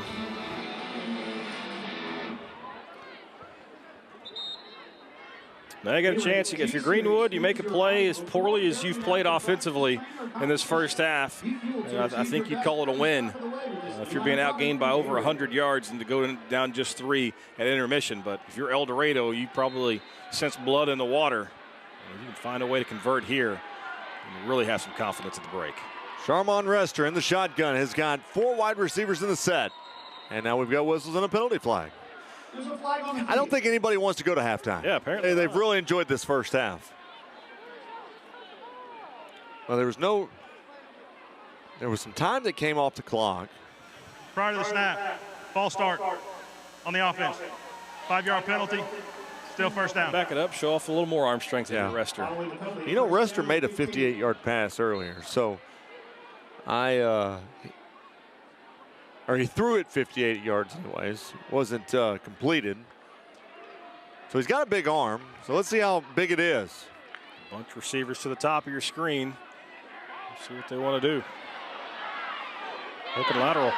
Oh, Shanagery. Oh, Lyman love you. Love it. Got some Lyman action in there. Making that last big catch for El Dorado was Cameron Davis. Always got to call his name. 6'3", 339 pounds. And he's probably one of the happiest guys on the field right now. And let's head down to the sideline. I know Kyle Sutherland is waiting on Stephen Jones to make his way over as he gets him. Kyle's got Stephen Jones right now. Take it away, Kyle. Coach, your defense has played about as well as you could ask. Negative 33 yards you've held the Bulldogs to. Talk about their play in the first half. All right, they've played awesome, and I just really like how they're rallying to the football. I mean, they're playing with a lot of speed, and they're just so aggressive. And, I mean, 2 or 3 guys right there making the tackle. That's awesome. And your offense, you guys are known for putting up over 50 a game, and right now you're at 13. Of course, that's got the lead, but what do you guys have to do in the second half to put more points on the board? All right, just do what we do. I mean, we just tried to do a little bit too much there in the first half, and just continue to do what got us here. Thanks, Coach. Thank you, Kyle. Appreciate it. As we're at the half where the El Dorado Wildcats lead at 13-10 over Greenwood, and you're watching the Centennial Bank State Championships in Arkansas PBS Sports.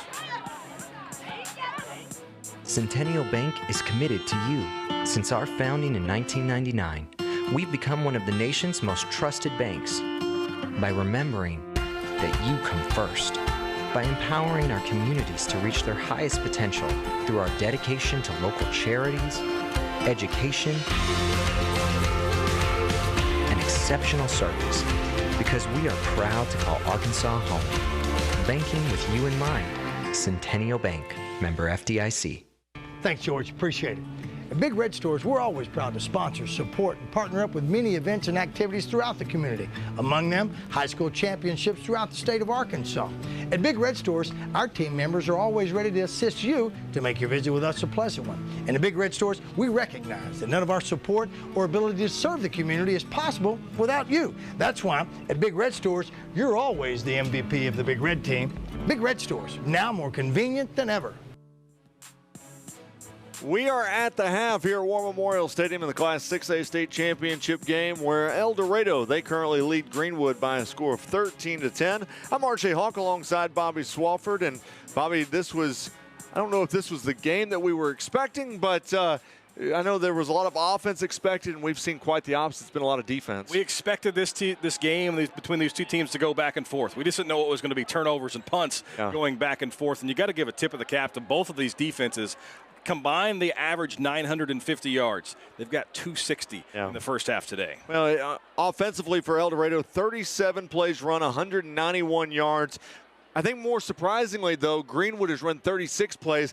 They've not even made it to the 100-yard mark. They're only at 73 total yards of offense. They haven't been able to run the football. They haven't been able to protect their quarterback in Hunter Houston. He's running for his life back there. Negative 33 yards on the ground. Again, sacks go against rushing totals at the high school level. They've got to find a way to shore up the protection, because if they can't get that taken care of, it's going to be a long second half. Not to mention that for Greenwood, they may be without their quarterback in the second half. Hunter Houston went to the locker room. We'll have Kyle give an update in the second half on his condition, but that's going to be a big blow to this offense if they don't have him. Yeah, so you're talking about maybe you don't have your quarterback, you don't have your number 1, 2, or 3 running backs available. You haven't been able to establish the line of scrimmage. Your backup quarterback's a sophomore. Everything seems to be stacked up against Greenwood right now, but of course you can't bet against those guys who, oh, by the way, are defending state champions. And Hunter Houston, 10 of 20 passing for 106 yards, a touchdown, and an interception so far. He's had more offense alone on him than the entire team has had. Yeah, it's just those rushing totals, those sacks that are those big negative plays.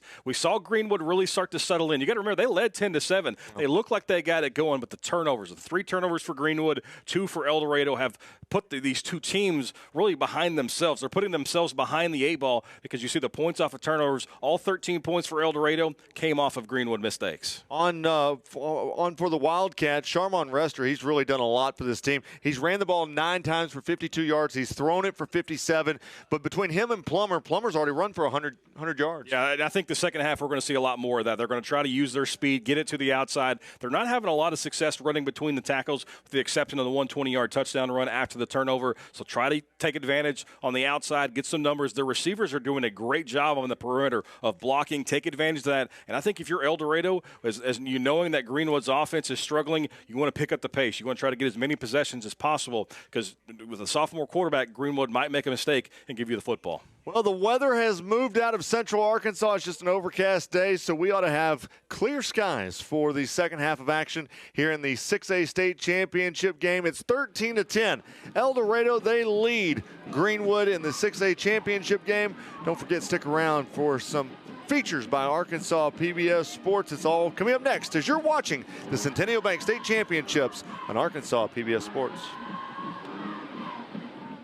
For every moment, for every memory, from that first car to your first home, to your first child, and all the highs and lows that tomorrow might bring. For everything that matters most to you and your family, there's someone right around the corner dedicated to helping you protect what you love. Your local Farm Bureau Insurance agent. Farm Bureau Insurance. Real service, real people. The Electric Cooperatives of Arkansas. Over 2,500 team members across 17 local electric distribution co-ops, powering homes, farms, and industries somewhere across Arkansas. We are the Electric Cooperatives of Arkansas. Power and people.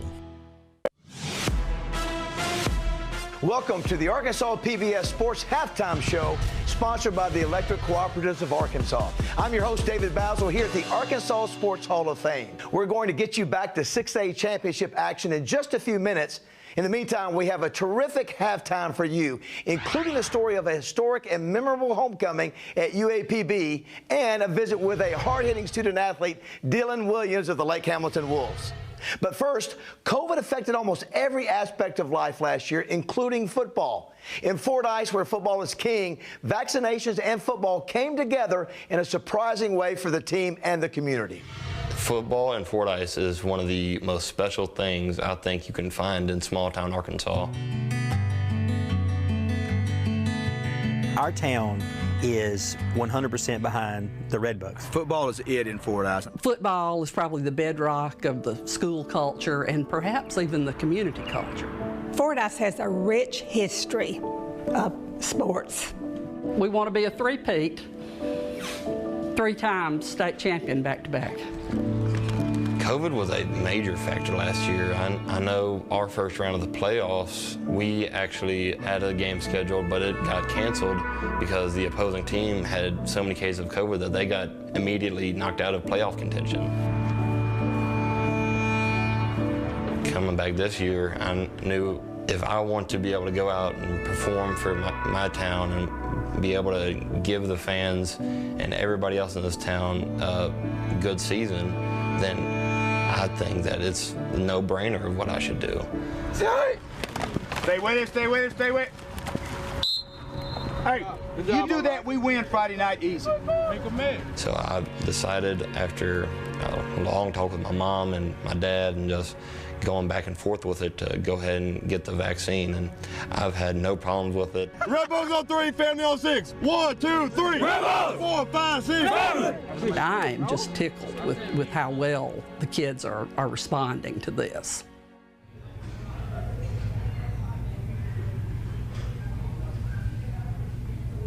People who don't want to get the vaccine, I respect that point of view. Nobody is making these kids be vaccinated.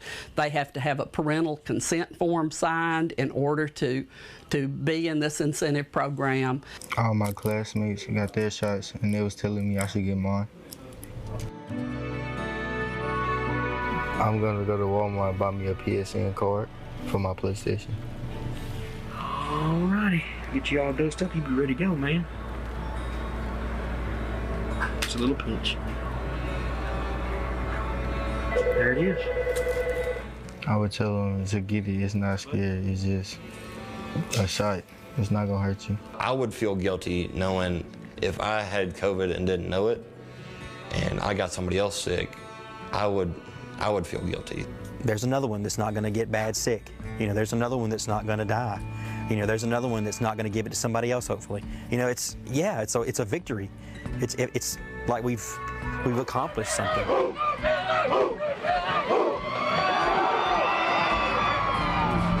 Hey guys, this is going to be the biggest ball game we played this year so far. And guys, if we want to win state, we got to win Friday night. Let's go, Carson! We're trying to do what's right for the community and trying to just keep as many people as we can safe. We love these kids and we want what's best for them. We're going to look out for them every way we can, and we are all going to work together to do what we think is best. And we feel that vaccination is going to be the way out of this. The Fordyce Redbugs have one of the longest championship traditions in the state of Arkansas. Their team-wide stance against COVID-19 has proven to be the latest victory in this winning tradition. Homecoming is another time-honored tradition occurring during football season. Who doesn't remember going to a homecoming game or the homecoming dance? Right now, we want to take you back to a very special homecoming celebration in 1990. It took place in Pine Bluff. A night made special by a guest of honor, none other than the heavyweight champion of the world, Muhammad Ali. Now I know why young girls feel out about the Beatles. I did the same thing when Ali came to town. Only thing about it, I didn't pass out. I didn't pass out, but I was one happy camper.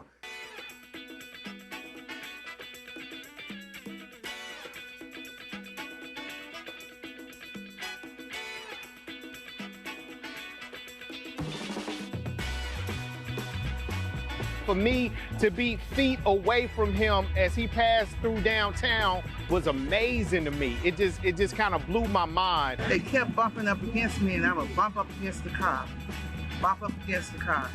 So finally he turned around, he looked down at me, he smiled, and then he reached down and pinched my cheek. When he pinched my cheek, I said, that's good enough for me. One thing that inspires me a lot about Muhammad Ali is how outspoken he was. Even when he was persuaded to not be that way, he felt a strong conviction to always speak truth to power. And he inspired individuals to let them know that that you could stand up for what you believed in. My grandmother loved Muhammad Ali. The only thing she wanted to know at the end is, did Ali win? Meeting Ali was, it was up there. As a matter of fact, I still have his picture where I met him on my wall in my office. It was extremely important because it's always important for our students to be able to see someone who looks like them, who has accomplished something in life, who has a positive life, and he was definitely known for that. I've been to several historically black colleges, and nobody has been able to surpass what I've seen at UAPB at homecoming.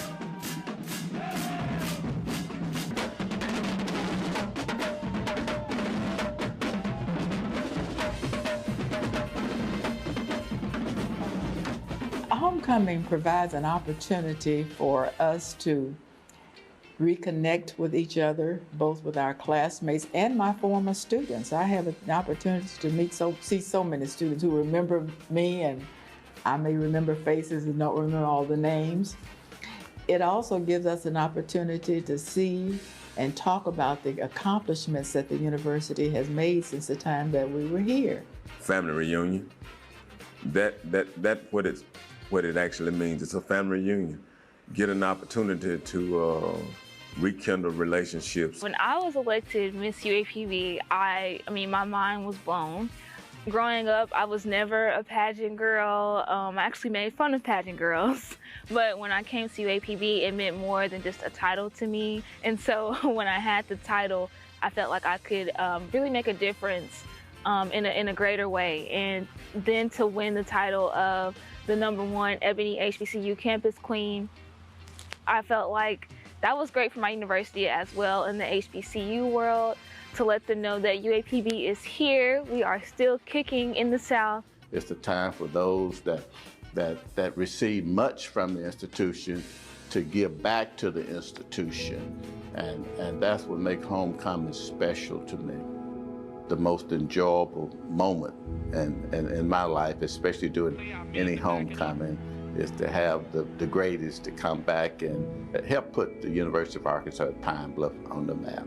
For him to come to this campus multiple times, I think also speaks about what the mission of this university is and how they want to develop students who will also carry that torch when it may not be popular to do so. And that's definitely what my university did for me.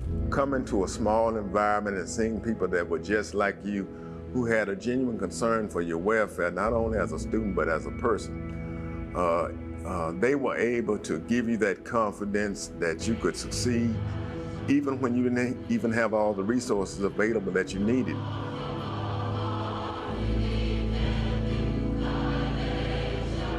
What an inspiration for the 1990 Golden Lions to look up from the sidelines and see one of the greatest living athletes cheering you on. What could be more motivating than that? The 2021 Lake Hamilton Wolves have also served up motivation and inspiration this year. One of the student athletes helping make this happen is defensive tackle Dylan Williams. Let's learn more as our RJ Hawk catches up with Dylan. You know, he's a hard worker. He plays with grit. He just comes and comes to work every day, you know, and works hard. You moved down here your sophomore year of high school. I did. And when you came in here, you weren't really taking football serious until your 10th grade year. No, I started off, you know, playing I didn't really do high school sports, and came here and felt it was a new chance to try something new, and joined it. Loved the guys, loved the team, and loved the sport, so I stuck with it. Coach Cooper, your defensive line coach, you always get a smile even before the interview. What's that relationship like? Well, Coop's just, I mean, he's a coach, but he's also a friend. He's funny, and he'll work us, and he'll make us better, and I mean, he's funny while he does it too, so that's always good. You know, I'm close to all those guys, and they're the guys that to me the battles are won up front, and I pick at them, and I'm joking around with them all the time, but yet when it's time to go to work, we go to work. You know, this football team, especially the defensive line, is like a family. You guys hang out after practice. In the off season, you guys are all together doing things. Would it be an accurate statement to say that everybody on that defensive line and really the entire defense to you is considered family? Yeah, I mean, football brought us together, but it's not football that keeps us together. We're a family and we love each other. You know, you lost your mom this year. Something that's tough for anybody in high school, even if you're an adult. But this team really rallied around you. I was told that after, I guess, a day after her passing, you guys beat Russellville. What was that moment like for you? On the sideline, everybody's hugging me, cheering me on, saying, Dylan, doing a great job, because nobody really knows what to say during a time like that. So just having everybody there and all of us coming together and getting a win was pretty great. What do you think Dylan's legacy here, after he leaves, what do you think his legacy here is as a senior and on this football team? Well, he's going to leave a great legacy, with all the hard work that he's put in and the things that he's done.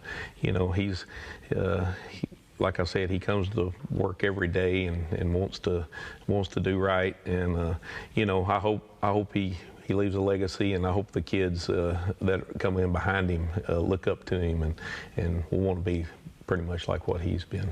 What's one message that you would want to leave to the underclassmen and say, I want them to remember me this way? It's like, even if it gets hard, you get hurt, just stick with it and be coachable. Let coaches teach you and make you better. Good luck, Dylan. And thank you for being a part of the Arkansas PBS Sports Halftime Show. Catch all of the information about Arkansas PBS by going to myarpbs.org/sign-up. I'm David Basil. Let's head back to War Memorial for the second half of the 6A Championship on the home of the football high school state finals, Arkansas PBS.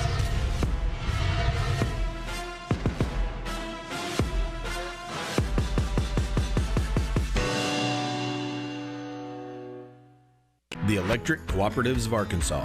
Over 2,500 team members across 17 local electric distribution co-ops, powering homes, farms, and industries somewhere across Arkansas.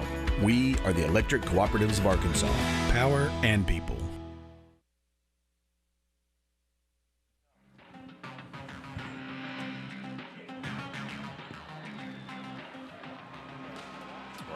Welcome back. Halftime. El Dorado 13, Greenwood 10. That's RJ Hawk. I'm Bobby Swafford. RJ, that half did not go as expected. It did not. No, Bobby, it did not. And, hey, it is what it is. And yeah, I will say this, that we will get an update here from Kyle Sutherland in a little bit on the status of the quarterback over at Greenwood, Hunter Houston. But we'll find out what exactly his plans are for the second half, and I'll be interested to see if El Dorado is able to capitalize on him not being in the ballgame. That's kind of the big storyline for the second half. And we're going to find out immediately as Greenwood's is going to get the football to start the second half as the Bulldogs are starting to take the field. El Dorado already in the opposite end zone, and find a way to recognize the pressure. That's going to be the big issue. Is El Dorado had free rushers coming almost every time the Bulldogs snapped the football. You got to identify, whether it's bringing an extra blocker in and leaving a tight end or running back in to block. Greenwood's got to shore up that protection before they can really even worry about what the quarterback's going to do with the football. Kyle Sutherland's down on the field right now as he'll have an update for us here for the second half, and he's also with Greenwood head coach Chris Young. Take it away, Kyle. Chris, so some adversity there in the first half. What do you guys have to do, especially offensively, to get the ball down the field and put it in the end zone? We got to get loose. We got to throw and catch. Defense is playing really well and kept us in the ball game, and we're not doing very well on offense. We're having trouble getting loose and getting off of them. Of course, they're bringing everybody. Good news is we can get loose once and catch the ball. You ought to be able to score. So we just got to get loose, got to catch the ball. And what's the availability of Hunter this half? It's to be determined. Not sure right now. Thanks, Coach. Thank you, Kyle. Appreciate that. And, look, not to be, if you don't know the status of your quarterback, most of the time that means he's not going to be available in the second half. Yeah, questionable at best, as we're going to take a look at some first-half highlights. And there wasn't a lot of them there, but there was a lot on the defensive side of the football. And I think we talked about all the yards that these two teams put up, but it's just the defense, the defensive line have really controlled this football game. If you're El Dorado, you feel like you're in a pretty good spot. But you look at what these two teams have done and not been able to do. Another turnover there for Greenwood that led to the first score of the game. Just settle in. It feels like neither one of these teams settled in offensively to get into a flow of a game.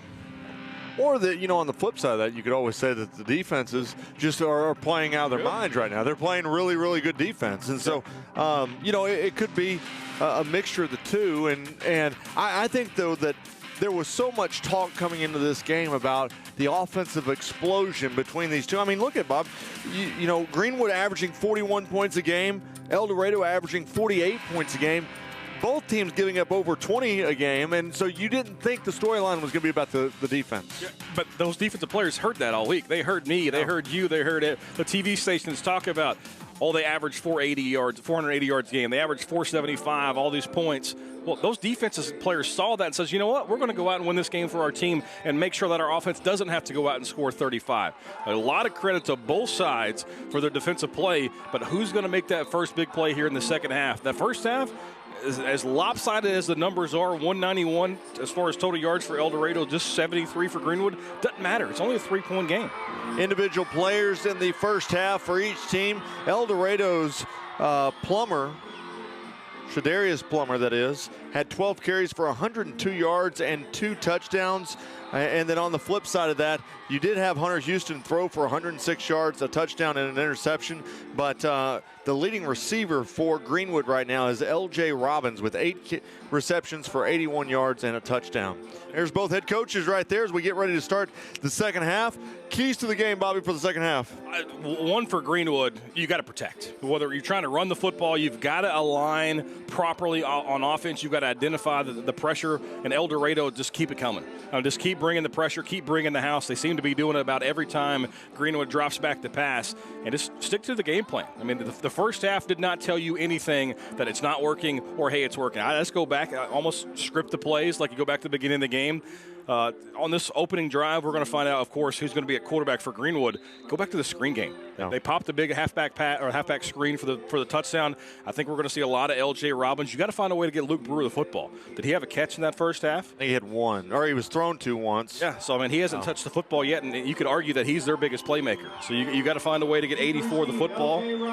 65 catches, 850 yards, 8 touchdowns. And hadn't touched the ball yet today. That's going to be big to get him the ball. Okay, so Greenwood won the opening coin toss. They elected to defer, so they'll get the ball here in the second half. As back deep for Greenwood, you've got Grant Carnes and Colin Doggett. And here is the kick. That is going to go on the left side. Taken out past the 25 to the 30. And coming up with the return for Greenwood was L.J. Robbins. And that's where they'll have it 1st and 10 as we start the second half. Yeah, Slade Dean back at quarterback for Greenwood, number 14, the sophomore. So at least no Hunter Houston to start this second half. I think most people believe we're not going to see him the rest of the way. And we'll see how the sophomore adjusts to this big stage. Slade Dean looking to throw. It's deflected at the line and almost intercepted. It was in and out of the hands that time of Danquez Shelton, the outside linebacker. 2nd down and 10.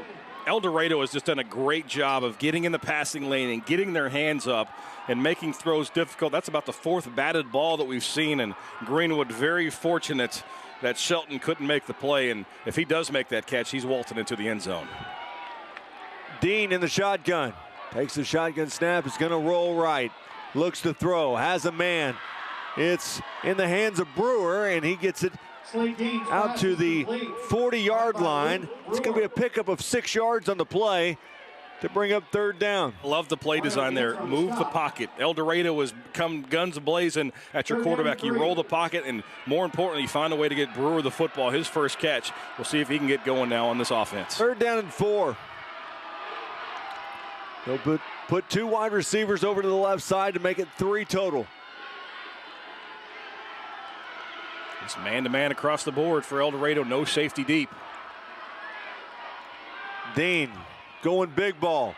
Has a man, he's got him. We've got penalty flags down. There's a lot of contact there, RJ, and you can tell the halftime game plan, get the ball to 84. He won the one-on-one battle despite the interference. They're going to decline that, and Greenwood's on the move.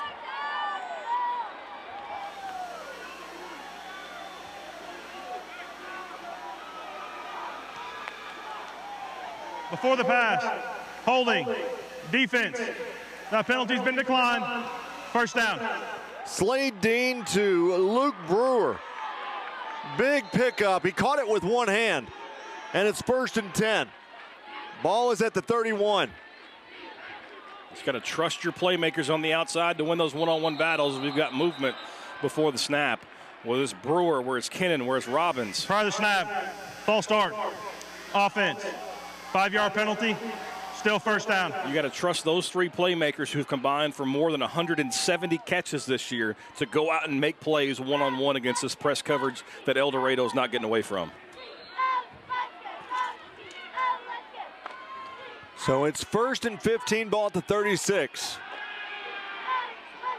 He's going to throw it across the middle, and it goes incomplete. Had a receiver breaking open late, but that was one of the few times that El Dorado did not bring pressure, and I don't think that Slade Dean was expecting to have that kind of timing. Threw it too early, and lucky that one that didn't land in the hands of the defense. 2nd down and 15 with the ball at the 36-yard line. Just underway here in the second half.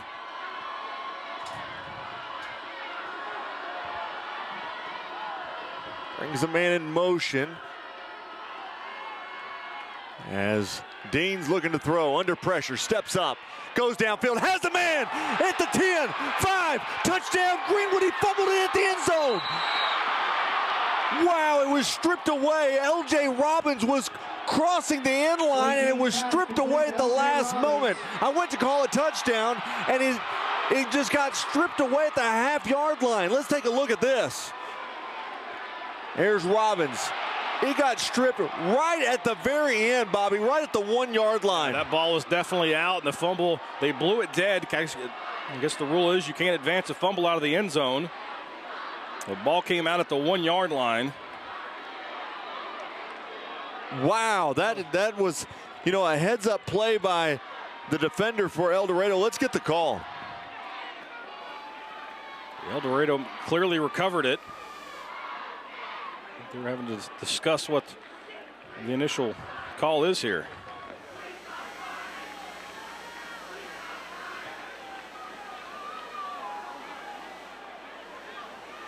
The ruling on the field is a fumble recovered by El Dorado. After the fumble, we have an inadvertent whistle. The ball will be placed at the 20, 1st and 10, El Dorado. Oh, that's tough right there, Bobby, because with the inadvertent whistle, the ball is stopped where the whistle was blown, so that's why they were not able to advance the fumble. And so now Greenwood's going to take a timeout, and he wants an explanation, because I believe what Chris Young is saying is the ball was fumbled at the 1-yard line. And so if the inadvertent whistle's there, wouldn't the ball be placed at the 1-yard line? Why are you giving them a touchback and giving them 19 extra yards? Got to believe that's what Coach Young is arguing about. What they could have said was it was fumbled at the 1-yard line, and you can read the lips there. He's like, you got to put the spot, and why are you giving the ball to 20? No, I mean, I get it, and maybe their determination was they thought the play had carried itself into. This would probably be a good spot for replay, because what their thought would be is it was fumbled at the 1, and maybe they thought the ball rolled into the end zone, and that's where the inadvertent whistle took place. The inadvertent whistle is, I guess he thought it's not a touchback automatically like it is on a kickoff. You can advance a fumble out of the end zone defensively. Either way, El Dorado's got it 1st and 10 at the 20-yard line. What a break for the Wildcats, though. Great job to stay committed to the play. Now here's a pass out left side. That's over to Burns, and Burns going to go out of bounds at the 29-yard line. Just downfield blocking by the Eldo receivers. Just giving their teammates a chance to do something with the football, using 9-yard screen there. 2nd down and 1. Ball at the 29-yard line. Rester going to look to throw. Looks in the entire field. Now looks to run. Evades one player. Goes past the 30 to the 37-yard line. Picks up the first down, but boy, great speed, great vision to be able to pick up the first down and more. They had plenty of time as they faked the screen to each side and had 2 go routes, and Greenwood looked like they were going to get him in the backfield, but he's able to avoid the pressure. You got to wrap up. You can't just throw a shoulder at a player with the talent of Rester, and he's able to move the chains. First down and 10 with the ball at the 36. Let's see what you hit, RJ. You're not going to make any tackle diving with your back to a player. Gonna hand it off to Plummer. Works around one defender. Still on his feet. Gonna be bottled up in the backfield. Gonna be taken down at the 29-yard line. Colt Owenby did a nice job of cleaning that up. The Greenwood defense stretched that one out, and he finished it off, and that's a big loss of about 5. So that'll bring up second down and 16 with the ball at the 31-yard line.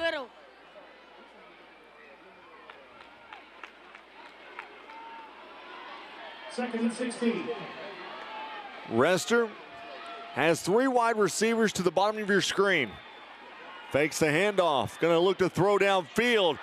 And it was rifled in there. Tried to get it into DeAndre Burns Jr. And it goes incomplete to bring up third down. Pretty good coverage there by Colin Daggett, the senior defensive back for Greenwood. He's able to get between the receiver and the football. Number 7 right there. He separates it, and the 3rd and long for El Dorado. Tell you, it was a pretty decent throw, if you ask me. I mean, he's got a rifle of an arm. He put that where only his receiver could go down and get it, but you got to give credit to Daggett there for making the play defensively. Sometimes good defense beats good offense. Here's the snap to Rester. Looking to throw under pressure. Still rolling. Going downfield.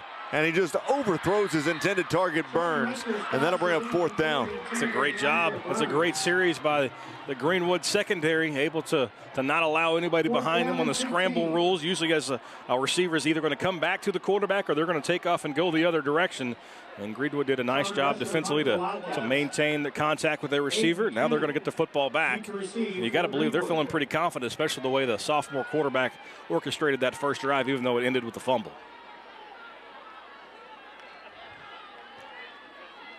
Here's the punt by Rester. It's going to be taken by Greenwood. And he'll return it out to the 36-yard line. That time it was Aiden Kennan who took it out to the 37, and it'll be 1st and 10 for Greenwood from there. What I saw on that first drive for Greenwood this half, RJ, they're going to trust their receivers. El Dorado's going to go press coverage, not keep a safety deep. So look, take some shots down the field. You know, quick 2-step, 3-step drop, and let one fly. Slade Dean back in at quarterback, looking to throw. Penalty flags down. He's got a man. That's LJ. LJ Robbins is going to take it all the way down to the 16-yard line, but hold everything. We've got penalty flags down. Robbins is down in a lot of pain.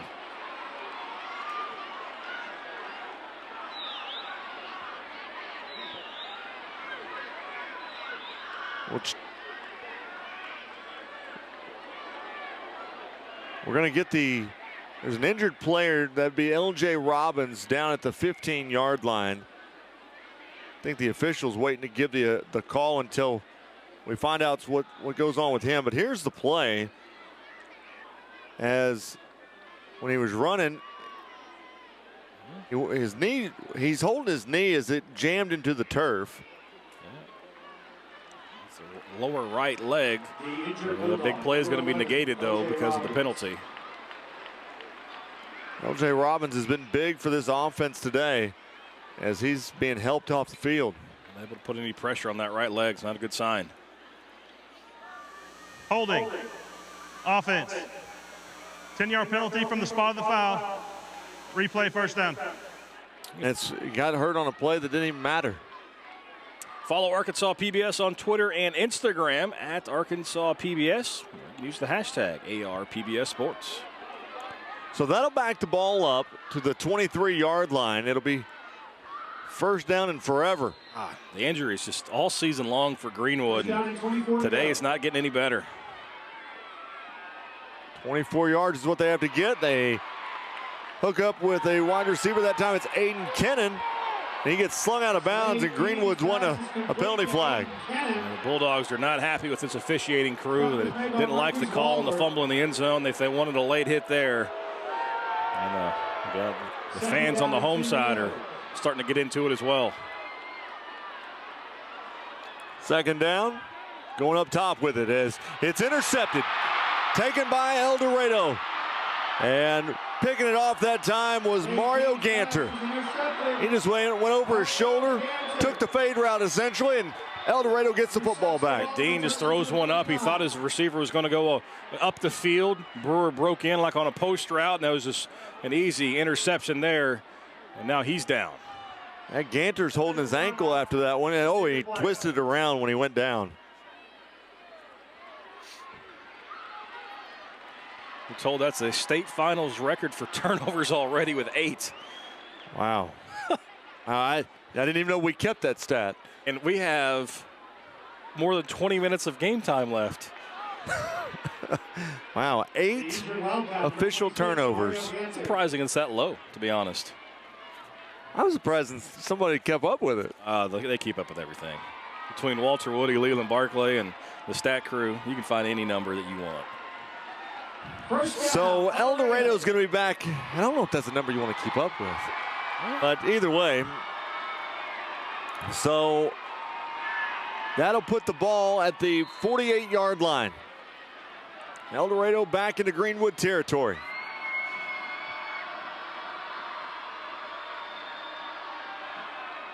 Rester going to hand it off on a delay. Gives it to Plummer. We got a penalty flag down. These are starting to get a little more prevalent. On the carry. Already 16 combined penalties, and this is about to be number 17. It'll be at number 11 on Eldo. During the run. Holding. Offense. 10-yard penalty from the spot of the foul. Still first down. You know what? We talked about how offensively both these teams have had a hard time, but there's really not been any flow to this game. A lot of games you'll have flow that kind of mixes in with the defense, offense, and even officiating. There's just not been a whole lot of flow at all in this one. Yeah, big plays have been called back. There's been a lot of penalties. 17 for this point of the game is a lot. I mean, we're on pace for 25 in the game. But it's not. I mean, the penalties that have happened have been pretty obvious penalties. Yeah, it's not like there's been a lot of judgment penalties. Quick pass goes left side to Burns, and Burns gets back to the original line of scrimmage. So he'll pick up 10 yards, and that'll bring up second down.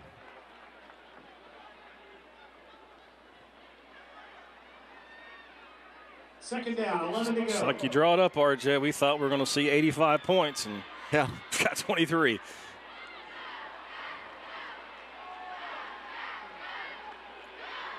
Second down and 11. They fake the handoff. Rester keeps it himself, and he'll fall forward after a pickup of about 3 yards. You kind of get the feeling that the next score just might blow this thing open either way. And that's why the forced fumble right before Greenwood scored was so important. Everybody in the stadium kind of felt like Greenwood was out of this. Even though they're only down 3, you lose your quarterback, you think they don't have a chance to make a play, then you go down and you potentially score. You take those points off the board, that's just a major backbreaker. But Greenwood's finding a way to just scrap and stay in this game. Now they got a big third down. Third down and 7. Rester looking to throw. Has a man. Left side. Gets out past the 30. That time was able to hook up with Cameron Bibby for his first catch of the ball game. It's just a simple route right at the sticks. Nice throw and catch. Even picks up a few extra yards to run after the catch, and he lets the defender know about it. Lucky he didn't get called for taunting on that. If the NFL, they would have thrown that flag. First and 10. Ball at the 29-yard line. Gonna fake the handoff. Rester keeps it himself, falls down at the 25. A pickup of 4 yards on the play. Greenwood's doing a great job of closing on the quarterback, and Rester smartly just goes to the turf and takes the 4 yards without taking a big shot.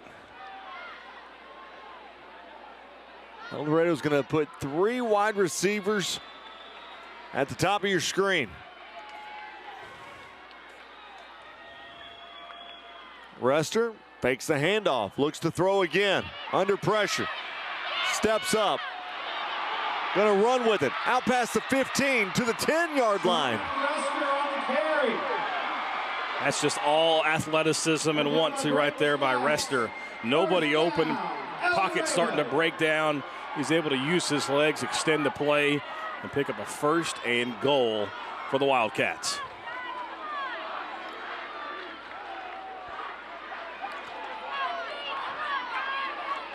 Four wide receivers in the formation for Rester.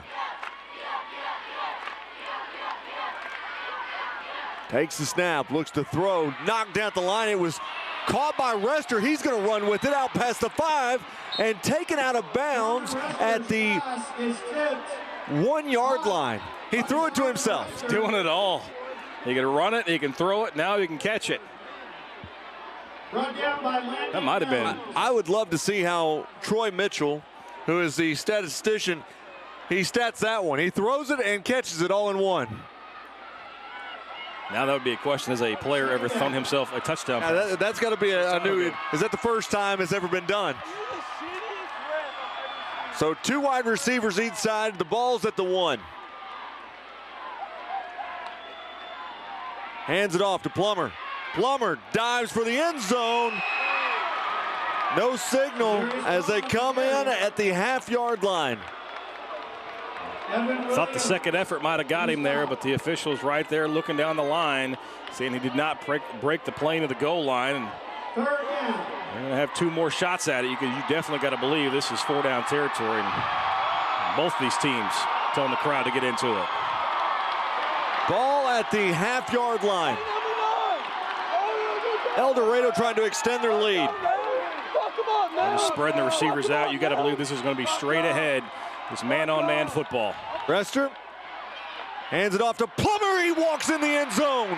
Touchdown, El Dorado. A great job by that offensive front. They spread the receivers, which takes 4 defenders out of the box, and you're taking your 5 linemen against their box of the defense, and advantage El Dorado on that one. Now they've got an extra point to give them a 10-point lead. On to kick for El Dorado is Rajemi Adogdu.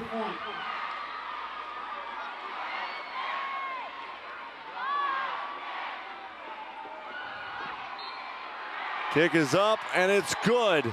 And with 5:53 to play in the 3rd quarter, El Dorado, they're looking for a state championship as they lead it 20-10, and you're watching the Centennial Bank State Championships on Arkansas PBS Sports.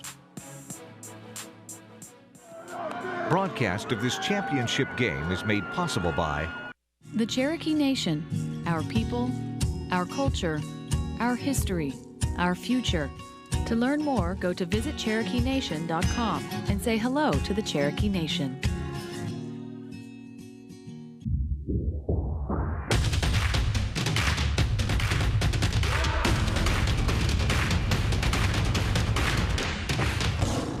The Electric Cooperatives of Arkansas. Over 2,500 team members across 17 local electric distribution co-ops, powering homes, farms, and industries somewhere across Arkansas. We are the Electric Cooperatives of Arkansas. Power and people.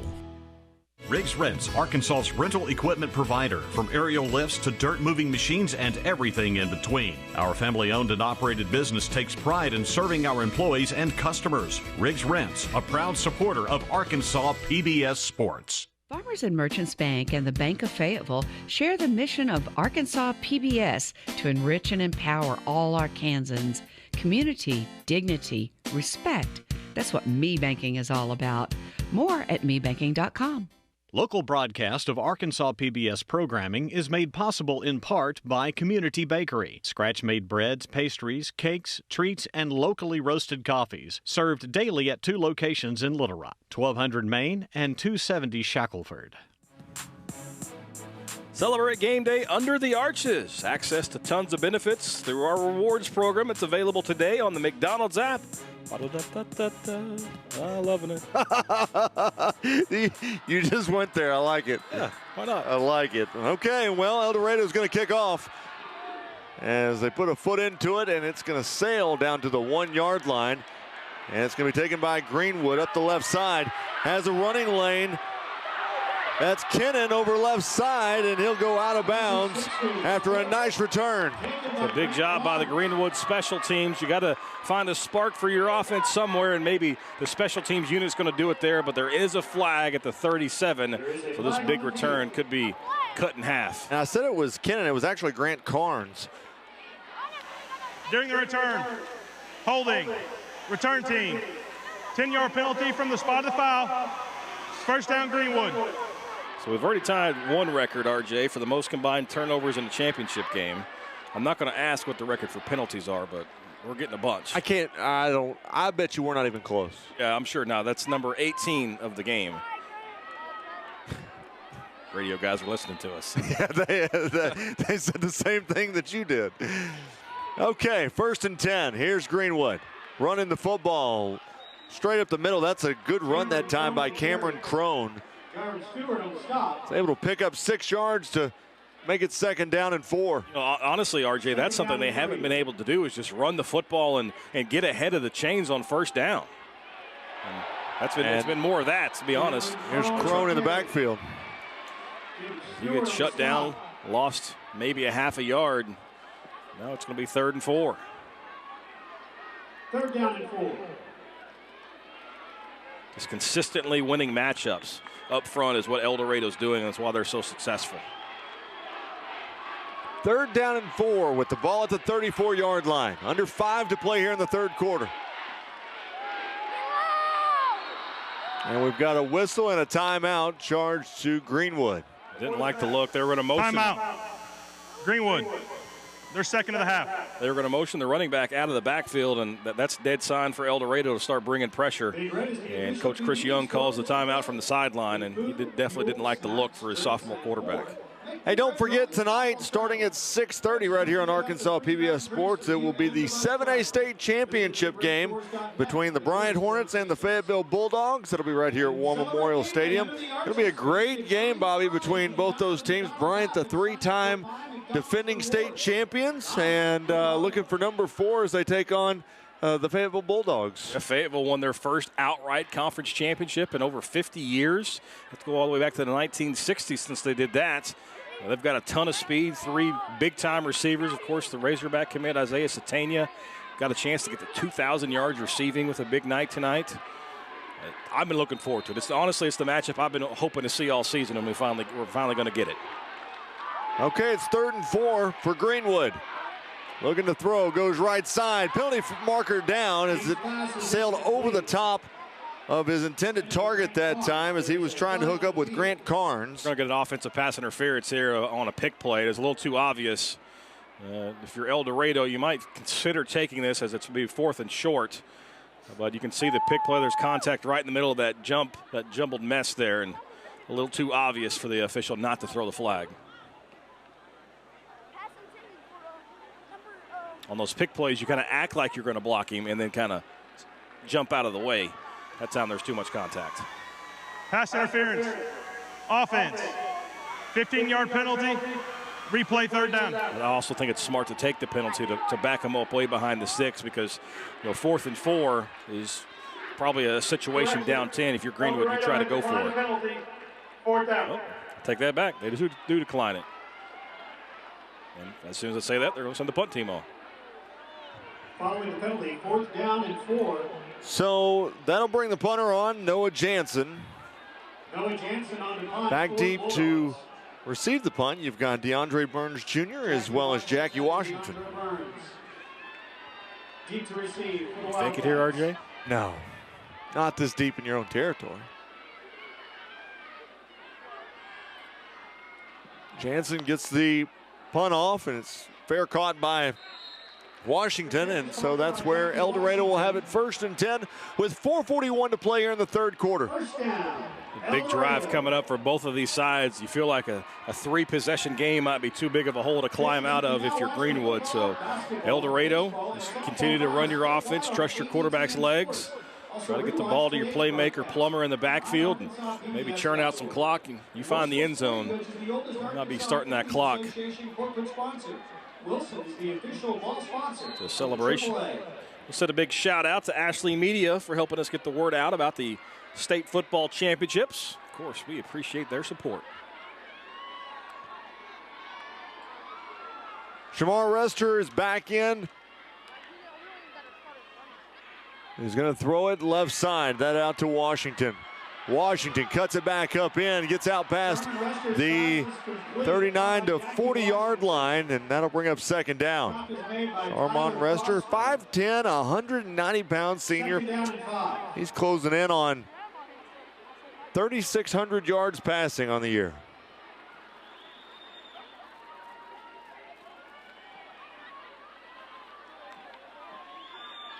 Rester fakes the handoff, looks to throw, cuts it back up in, and he'll get it about a yard shy of the first down. There's the RPO, the run-pass option. The option to give it to his running back, maybe flip it out to his receiver in the slot, but he wisely tucks it and picks up 4. So 3rd down and 1 as we're under 4 to play here in the 3rd quarter. So a big play here. Greenwood's defense trying to get their crowd into it. Plummer or Rester straight ahead, going to be the recipe for success here if you're Eldo.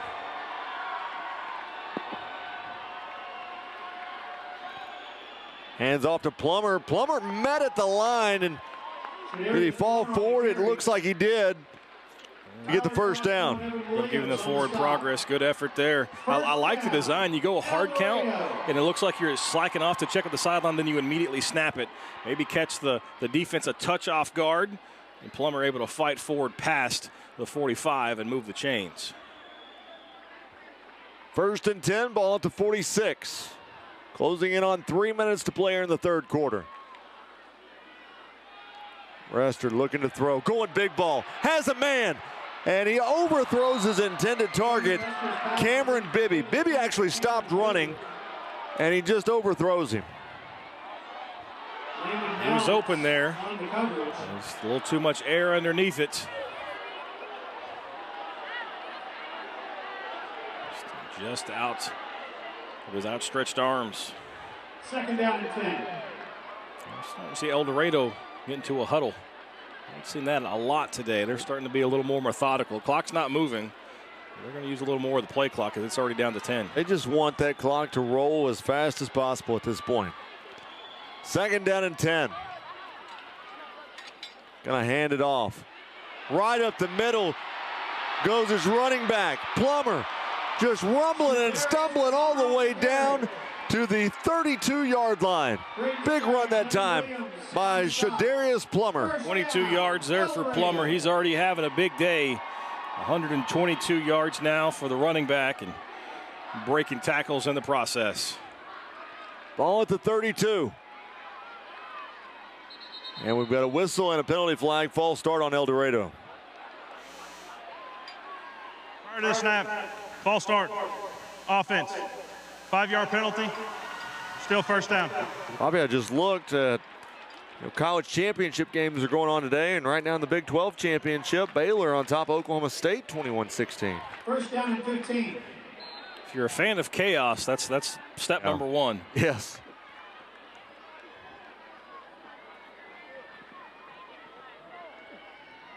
So it makes it 1st and 15 with the ball at the 37. I've been so locked in on these title games and getting ready for it, I completely forgot that it was championship weekend. Yeah. I guess Alabama, Georgia coming up in a little bit. Yeah.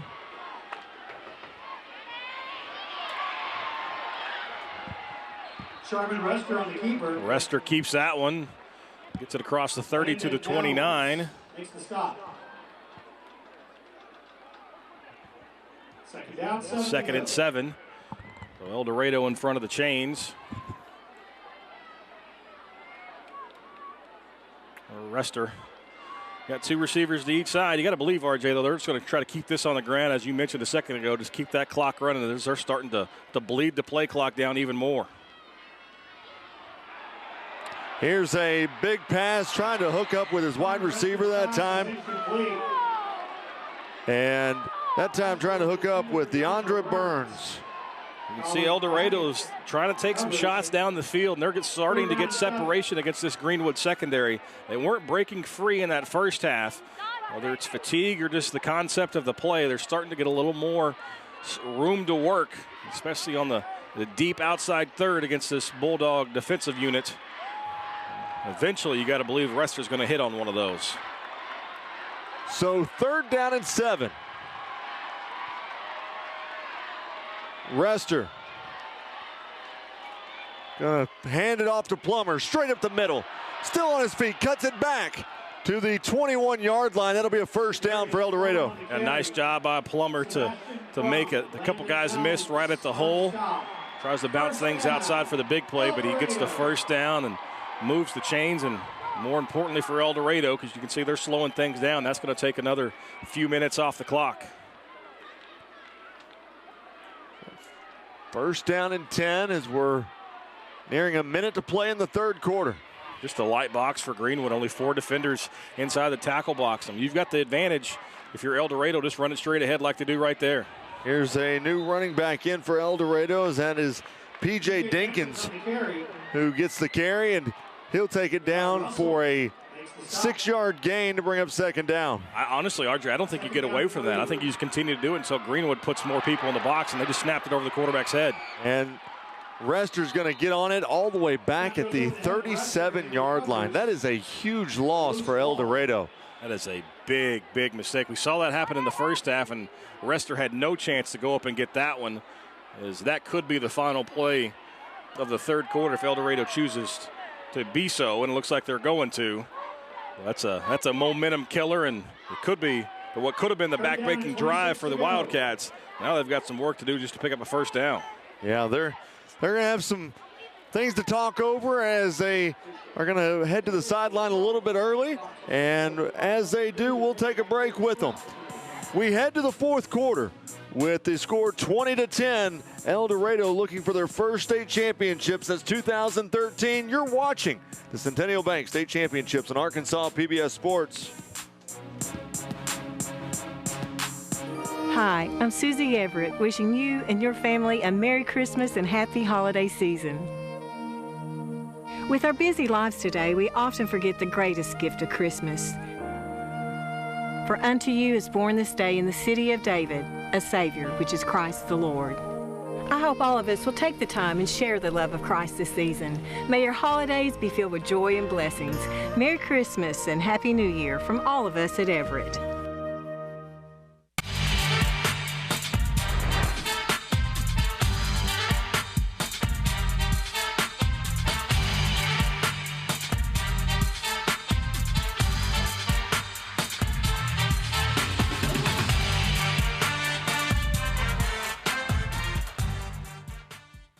I think that it's great that PBS does the broadcasting for the sports here in Arkansas, mainly just because some people just can't make it to the game. You think about a grandmother or someone in your family that might just want to watch you on TV. If you love watching Arkansas Sports Championships on PBS, please make a gift today.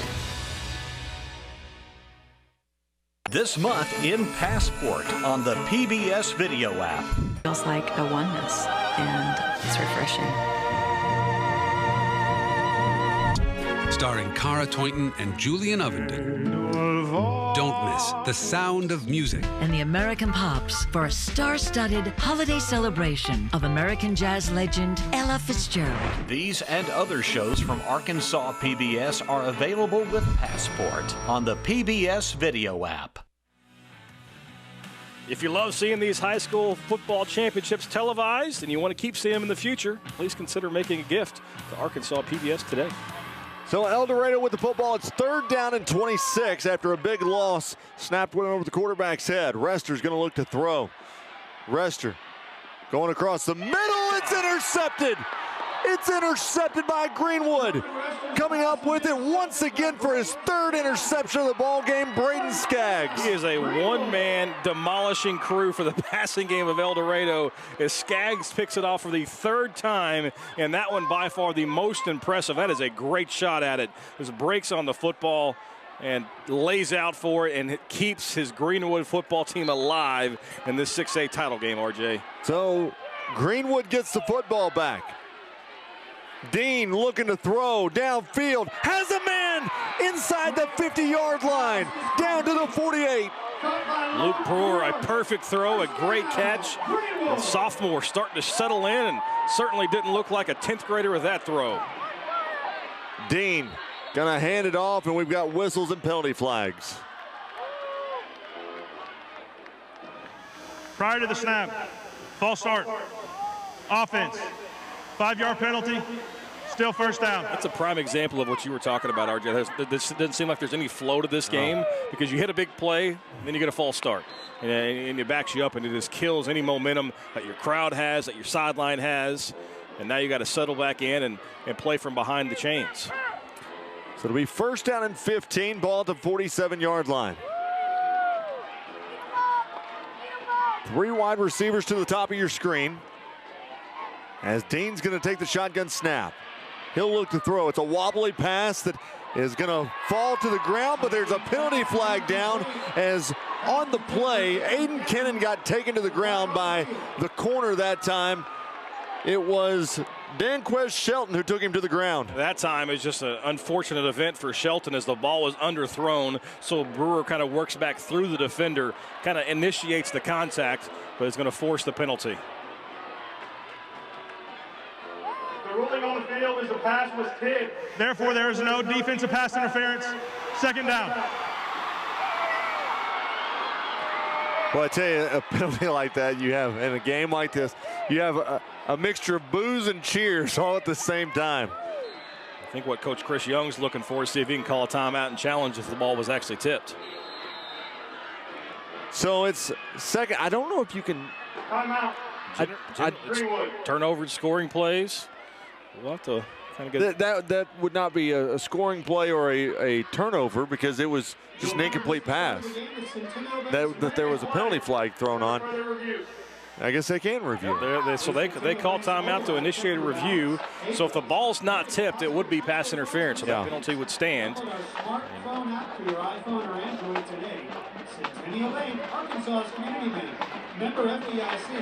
So they're going to go to the booth. Let's see if it was tipped. It definitely came out wobbly. If 15 came in there and might have got a hand on the quarterback's arm as the ball was coming through. The problem is we don't, unless we can get a shot of that offensive line. Let's look. His arm got hit. But is that the same thing as the ball being deflected? So yeah. Arms hit, is it the same thing as the ball being deflected? And I think that may be the interpretation of the rule here. I'll be interested to see how this one turns out as the officials are looking at. I mean, it looks like it hits his arm, not the ball, and so I don't think that's going to overturn the penalty. They're certainly looking at it. Here's going to be a great angle at it. So the arm is definitely hit. What you're talking about, RJ. Jaron Stewart hits the arm of Dean, the quarterback, but is that the same thing as a deflected pass? I don't know the definition of that. Yeah. And if this was basketball, the hand's part of the ball and all that good stuff. But football, it's completely different. I don't know I guess I just don't know the rule well enough as far as when it comes to. We need to get Don Brodell up here, the director of officials, so he can be our Dean Blandino. They're certainly taking their time with this. This may be the longest review I remember from the last couple seasons of having review here in the state finals. And obviously, that's the best shot right there. The end zone camera. That's the best shot of the arm being hit. To learn if you qualify for new lower rates or to find an agent. So the officials have heard what they need to hear. So here's our head official, Colby Berna. After review, the pass was not tipped. Therefore, we have defensive pass interference. The ball will be placed at the 38-yard line. The clock will start on the ready for play. So the ball was never tipped. The arm was hit. So that's not the same thing as what they're saying. Yeah. So Greenwood's going to get that timeout back. They get their challenge back. And more importantly, they move the football up deep into, not deep, but into El Dorado territory. So if you see this overhead cam, if the ball gets hit, that's when it's tipped. But because they hit his arm, that's where the penalty is now incurred. So we'll reset as the ball is at the 38-yard line. It's 1st and 10 for Greenwood. Dean looking to throw. Goes left side, has a man. That's over to Kennan. Kennan's still on his feet out to the 26-yard line, and that'll be a 1st down for Greenwood. That play was all started up front with great protection. El Dorado doesn't bring pressure, and when they've given Greenwood time to throw the ball, the Bulldogs offense has been able to move up and down the field. Problem for Greenwood is El Dorado's bringing pressure more times than not. Here's a pass on 1st and 10. Down goes Dean. By the time they brought the extra rusher from the outside, Shelton, and he's able to get to the quarterback. Shelton. Tacoy Stewart on the stop. So Tacoy Stewart was there on the stop. Shelton just fights through the running back, and as you mentioned, RJ, he splits that stack with Stewart. Now here's the pass over to Brewer. Brewer gets out of bounds inside the 30 down to the 27-yard line. Marquez Waller on the stop. That'll bring up 3rd down for Greenwood. This is a big drive for the Bulldogs. You got to believe they're in 4-down territory. Do they have a good kicker? You know they want to cap this drive off with a touchdown. Dean under pressure again. He's taken down the backfield. That time for El Dorado is Tacoy Stewart. Back-to-back sacks, or a two sacks and 3-play sequence for Stewart. And that takes them well out of field goal range. And now they're faced with a 4th and 20.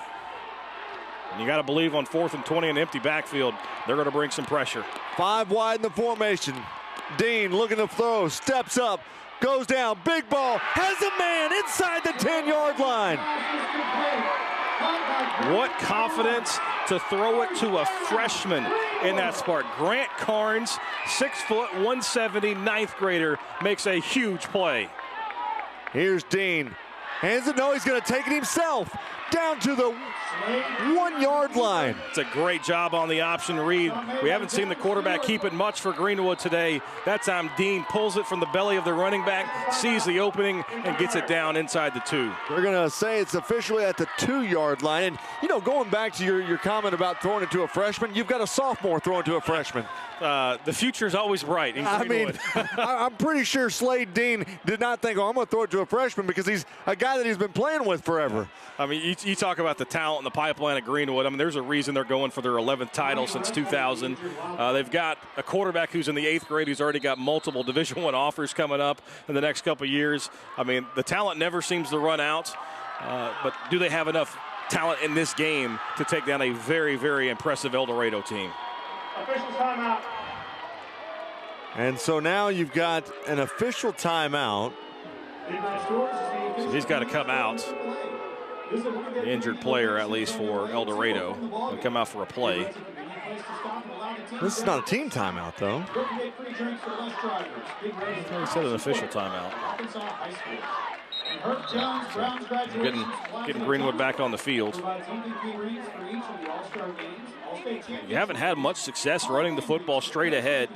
Greenwood still negative 38 yards rushing. So maybe you try something to the outside, maybe a quick flip to your receiver, maybe a speed sweep. Slade Dean sends 3 guys to the right side. Gonna keep it himself. Works it into the end zone, touchdown. I like the concept there. You get the defense thinking that you're going to run behind those 3 receivers you motion over.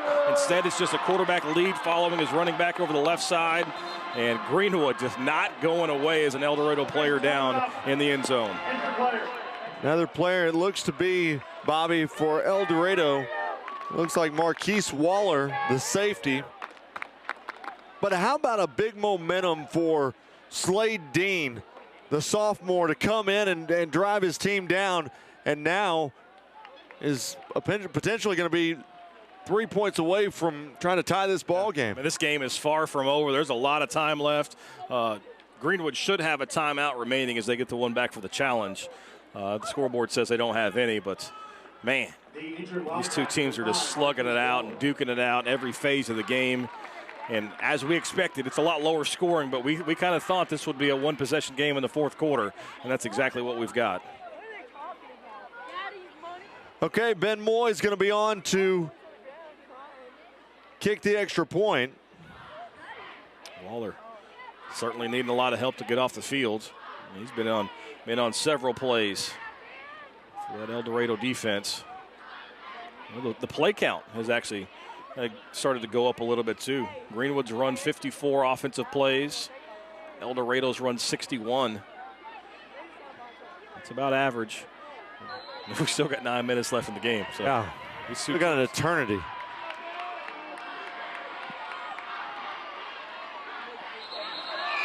Movement on both sides. We're going to see if that was induced by El Dorado.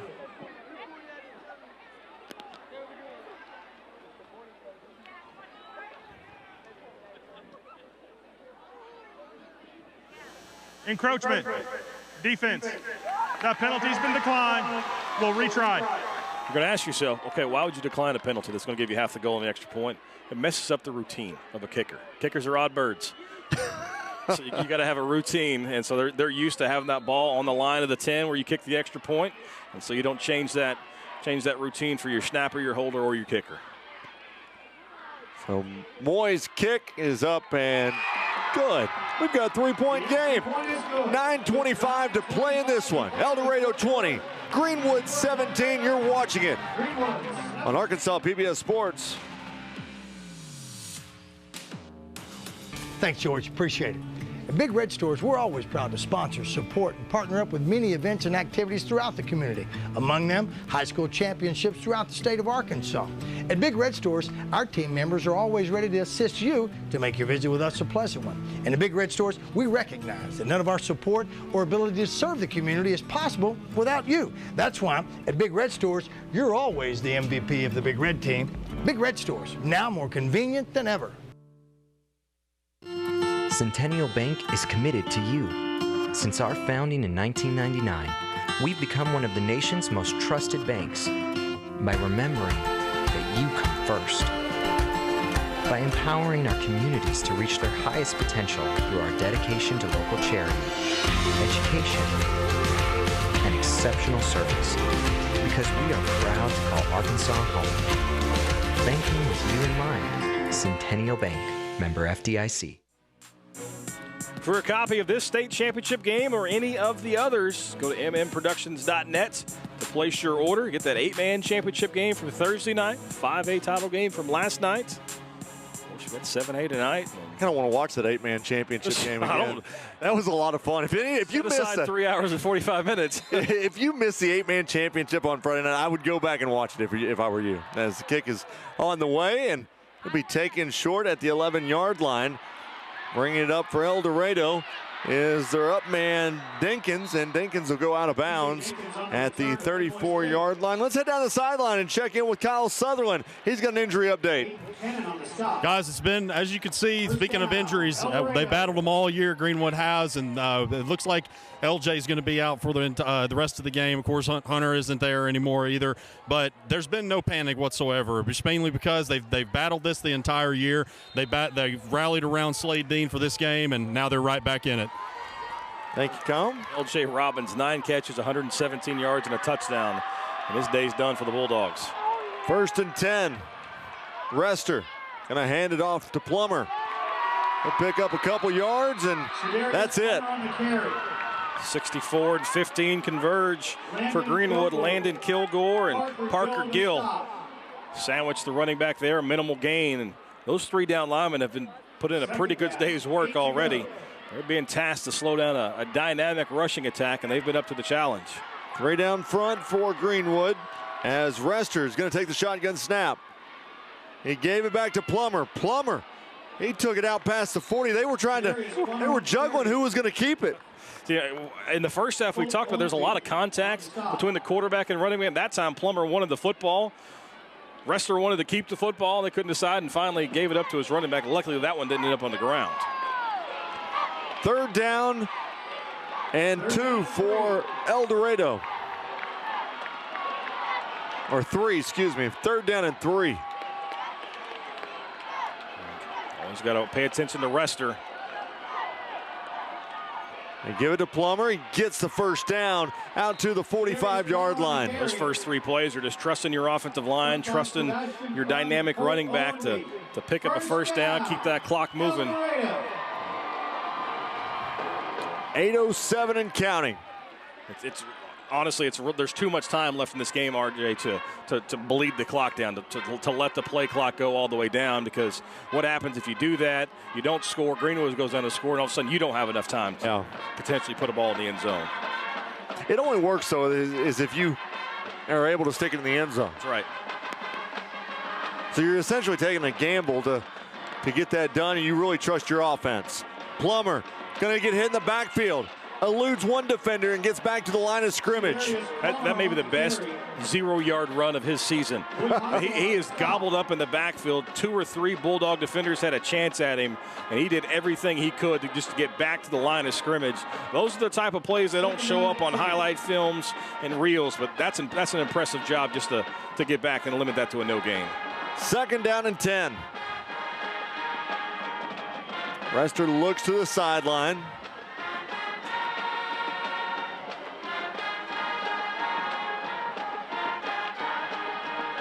Going to take the snap, give it to Plummer. He'll forge forward for a 2-yard gain. This is huge coming up. Going to be 3rd and long. Oh, correction, 2nd and long. That's my mistake. No, it is 3rd. That's 3rd.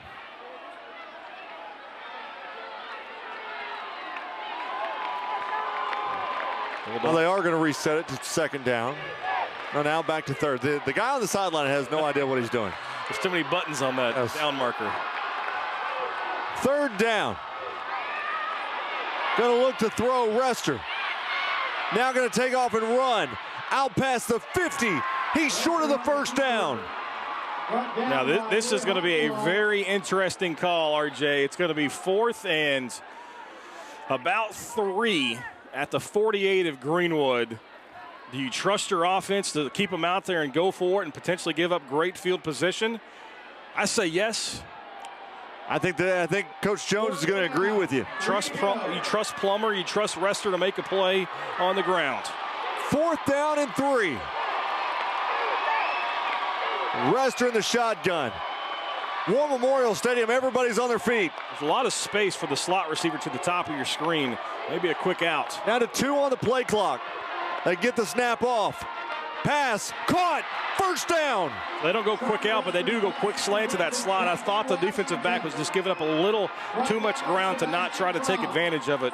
Great read by Rester. And it's a huge 1st down for the Wildcats. That was Jackie Washington who made the catch. He's their leading wide receiver this year. Probably one of the biggest catches in the game so far for the Wildcats. So it's 1st and 10, and that's going to keep the clock rolling at 5:15. Greenwood has just one timeout left. It's way too early to think about using it. The 1st down's generally good for almost 2.5, 3 minutes worth of clock time.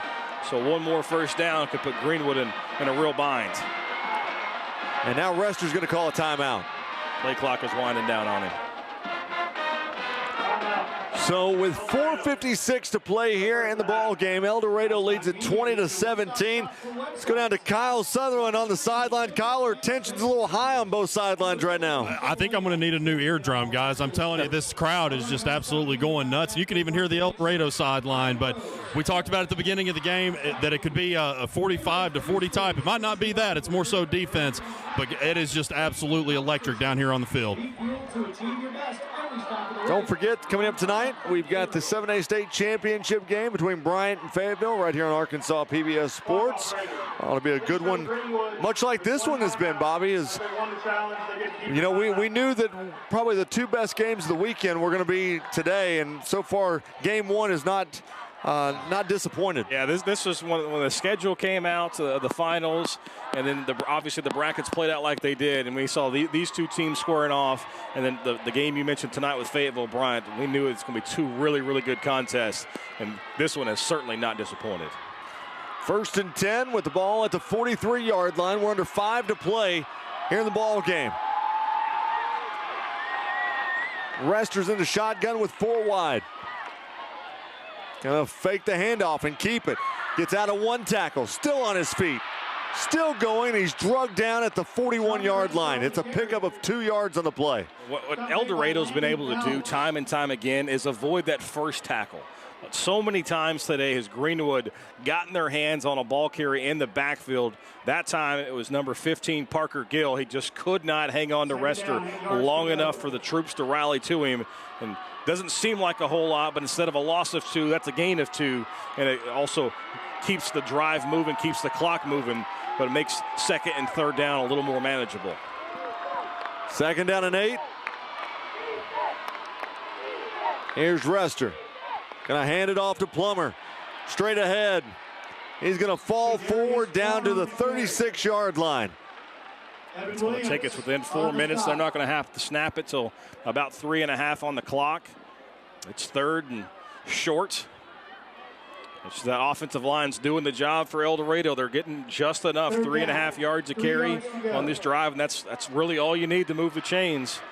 And Greenwood's 3 down front, and the light box has not been able to slow it down. They've been able to slow it down, I guess is a better term for it. They haven't been able to stop it. There's a pickup of 5 yards, so it's 3rd and 3. Rester has 9 on the play clock. Going to keep it himself. Going to try to outrun the outside linebacker. Gets past one defender. Dives forward to the 35. Got a yard. It's a great job of getting out there and setting the edge and forcing Rester back to the inside. Again, though, Rester broke that initial tackle, that initial contact. I think it was Sebastian Crum, the defensive back, the senior, was the first man there, but he couldn't bring him down and able to pick up an extra yard, and now we're inside 3 minutes. So it's 4th down and 2. El Dorado's going to go for it again. If I'm Greenwood, I'm thinking about bringing an extra man in the box and see if you can bring a little pressure. 3 wide receivers to the top of your screen. Rester gives it off. Right side.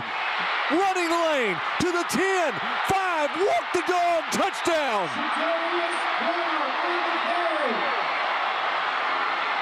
Greenwood sold out to stop the inside run, and Plummer just bounced it to the outside, and nobody was there, and he finishes it off and does the rest. His big touchdown run, 4th of the game, 178 yards for the El Dorado running back, and that one might have been just enough to get Eldo on that championship platform. Great job cutting it outside. And just the top half speed as the extra point is up and good. El Dorado, they now lead it 27-17 with 2:36 to play here in the 4th quarter. Let's go back down to Kyle Sutherland on the field. Kyle, the electricity on that El Dorado sideline has been jacked up a notch. It's even just taken up about 3 more than it was. Guys, and I'll tell you, that's even though the El Dorado offense hasn't been its typical self, they stepped up right when they needed to, and they might have just put this one on ice now.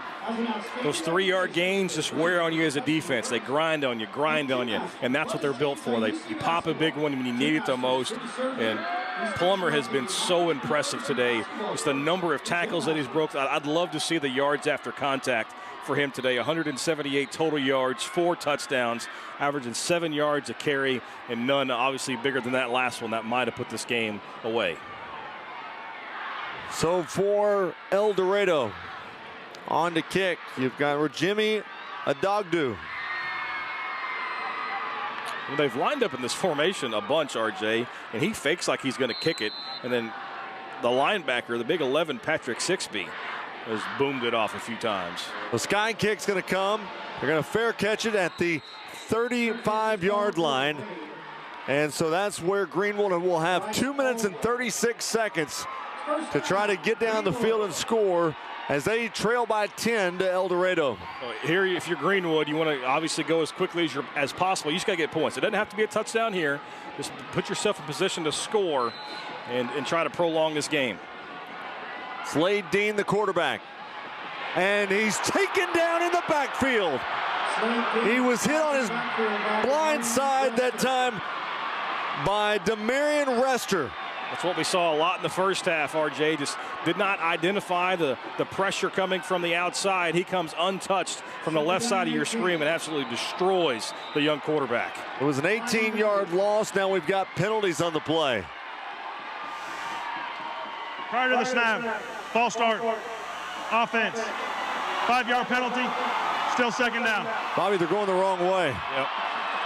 It's tough. I mean, this is what El Dorado's been doing to him all day, though. I mean, negative 44 yards on the ground. You're talking about Slade, the backup quarterback, negative 30 rushing. The starting quarterback, negative 35. Here's a pass. That ball was hit and out of the arm of Slade Dean. They're just pinning back their ears and going after him. Yeah, it's an obvious passing situation. It's been that way for most of this game because Greenwood hasn't been able to establish anything on the ground, and they're just winning the one-on-one battles. That time, Sixby, the linebacker, comes as a late rusher, untouched, and gets a big shot on the quarterback. It's just been that time and time again, and these Greenwood offensive players are going to need a nice bath after this one because, I mean, they are taking a pounding. Third down, 23. Here comes the pressure. Dean, and he's swarmed up in the backfield. There is a penalty flag down at the 32-yard line. Again, though, RJ just untouched. And coming off the edge, he doesn't make the play, but forces him back into the other defenders. Now we'll have to check the flag, which is well downfield up at the 32. That time on the sack for El Dorado, it was Emmaus Young.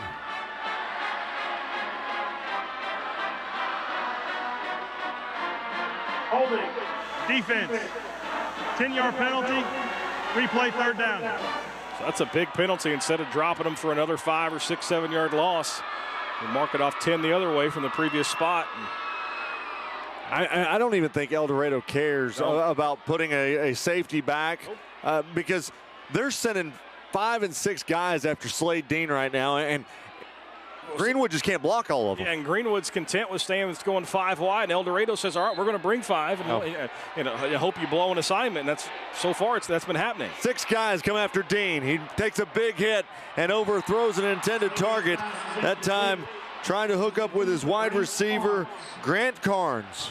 And just over and over and over again, the tip of the cap to the El Dorado defensive staff. I mean, they have disguised their pressure. Greenwood's offensive front and their quarterback haven't been able to figure out where that pressure is coming from. And more times than not, I mean, you're talking free rushers to a young quarterback who's getting just crushed every time he puts the football in the air.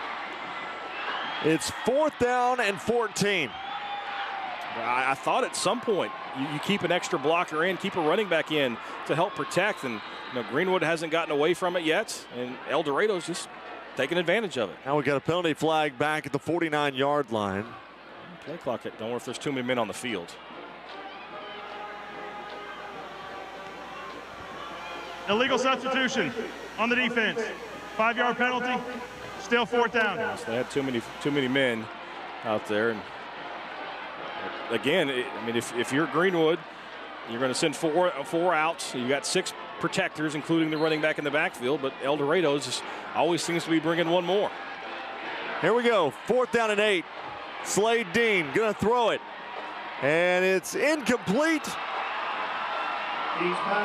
And there's no flags down. El Dorado will take over with 1:51 left here in the ball game. Sixby, the linebacker, number 11, again untouched right through the left side of the offensive line, forces the early throw, the errant throw, and now El Dorado knows it. They can just take a knee or two, and this game is going to be over in that 6A state championship, heading down south for the first time in almost a decade. Off the field after the completion of the game this afternoon. Presentation of awards. Officials are trying to get El Dorado to make their way onto the field as they'll take the possession with 1:51 left here in the 4th quarter. Just a great defensive game plan and great defensive execution for El Dorado. They deserve the credit today. Sure, they scored 27 points, put up 330 yards of offense. Their defense won them a championship today. 1st and 10, Rester gonna hand it off to Plummer. He's gonna take it straight up the middle, and he'll pick up about 4 yards on the play. Stop is made by Tyler Crossman. Now, you're exactly right, Bobby, though. If you've got to give an MVP for this game, you got to just give it to that entire defense. There's no doubt. I mean, you could throw a dart at the roster right now and point to someone on that defensive side and say, yeah, he deserved it. Yeah. I mean, you could talk about it, Stewart or Sixby. I mean, I'm probably going to go to Shadarius Palmer. 4 touchdowns is tough to overlook in a state title game. But and 181 yards. Yeah, I mean, it's going to be tough to overlook that. But, man, those guys up front, 94 Stewart, 96 Cook. Thompson's made a big play back there, Young. I mean, it's just it hasn't been one guy, and that's what's been so impressive about it. Now, El Dorado was going to go into a victory formation. Take a delay. I tell you, how many penalties do we have now?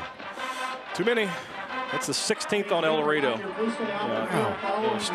You'll talk to Stephen Jones tomorrow, and he's going to ask, how in the world did we win a state championship with 16 penalties? Yeah, that's 25 penalties all told for the game. It's not going to matter. Nope, as they go into the victory formation with 1:01. Rester takes it, and he'll put a knee to the ground, and clock will roll. After Stephen Jones, he's used to it. He won a title when he's at Junction City, but head on a swivel time. That ice bucket's coming.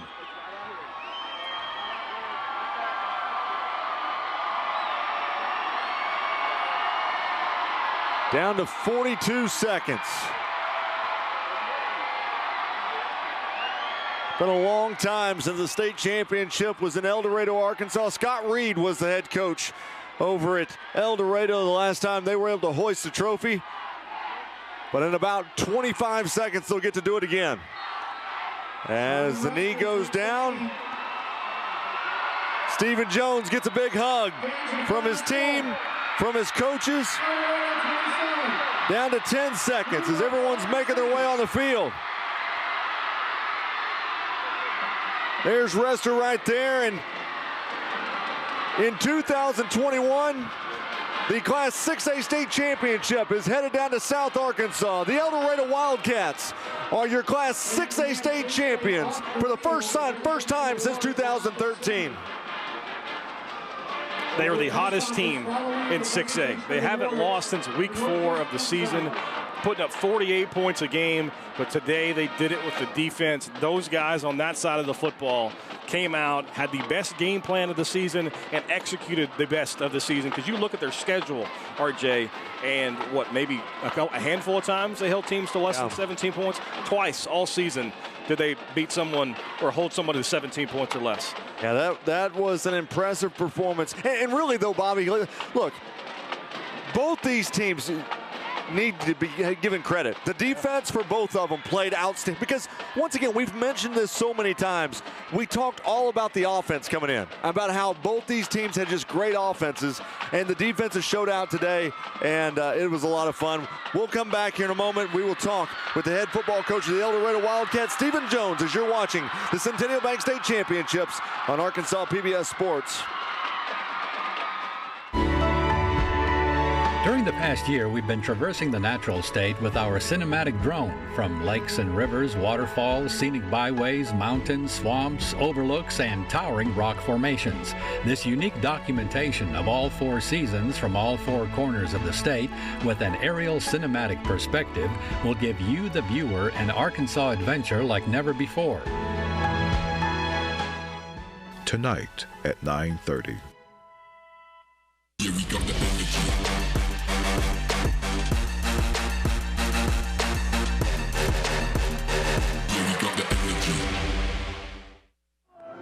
Broadcast of this championship game is made possible by the Cherokee Nation, our people, our culture, our history, our future.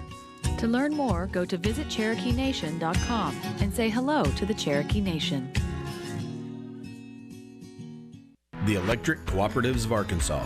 Over 2,500 team members across 17 local electric distribution co-ops, powering homes, farms, and industries somewhere across Arkansas.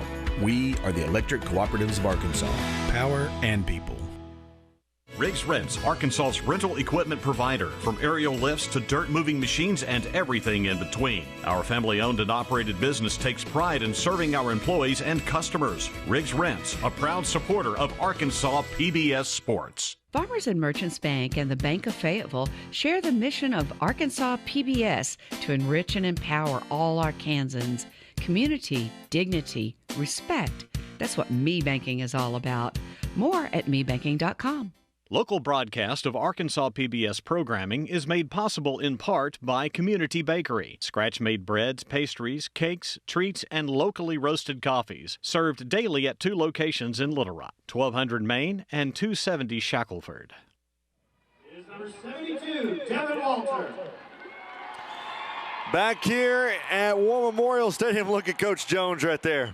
Got his wife, got his kids out there on the turf, and you don't think this one means a lot to him. After winning a state championship at Junction City, now being able to do it here at El Dorado. I mean, it's been since 2013, Bobby, since El Dorado's won a state championship. This is a school that coming into this game had only won, they had won 9 state championships, but it's been a while since they've done it. Yeah, it's been a while. It's been a long 8 years. They've been in contention, but they've kind of fallen out of that power echelon, if you want to talk about, in Class 6A.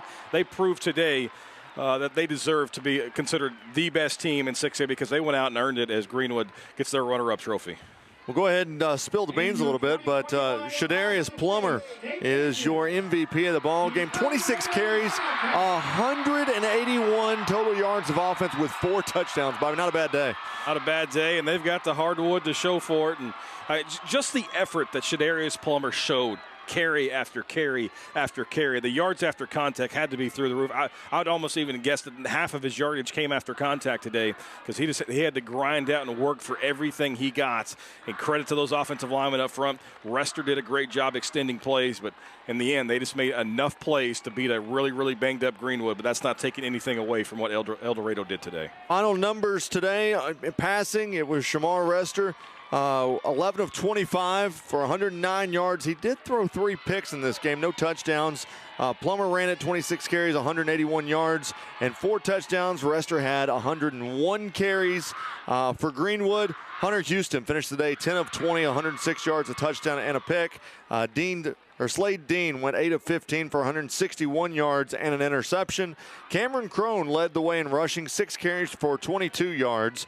And L.J. Robbins led in the receiving category, 9 receptions, 117 and a touchdown. He was followed by Luke Brewer with 4 for 71 and Aiden Kennan 4 for 51. Total offense for the ball game, it was Greenwood with 223 yards of total offense and El Dorado with 336 yards of total offense. But a lot of penalties in this one. It was a sloppy one as El Dorado had 16 penalties for 129 yards. El Dorado had 9 for 66 yards. You heard that right. There was 25 penalties in a state championship game. Kyle is down on the field trying to get with Coach as I know Derek and Kyle are trying to pull Coach out. It's a chaotic scene. And there we go.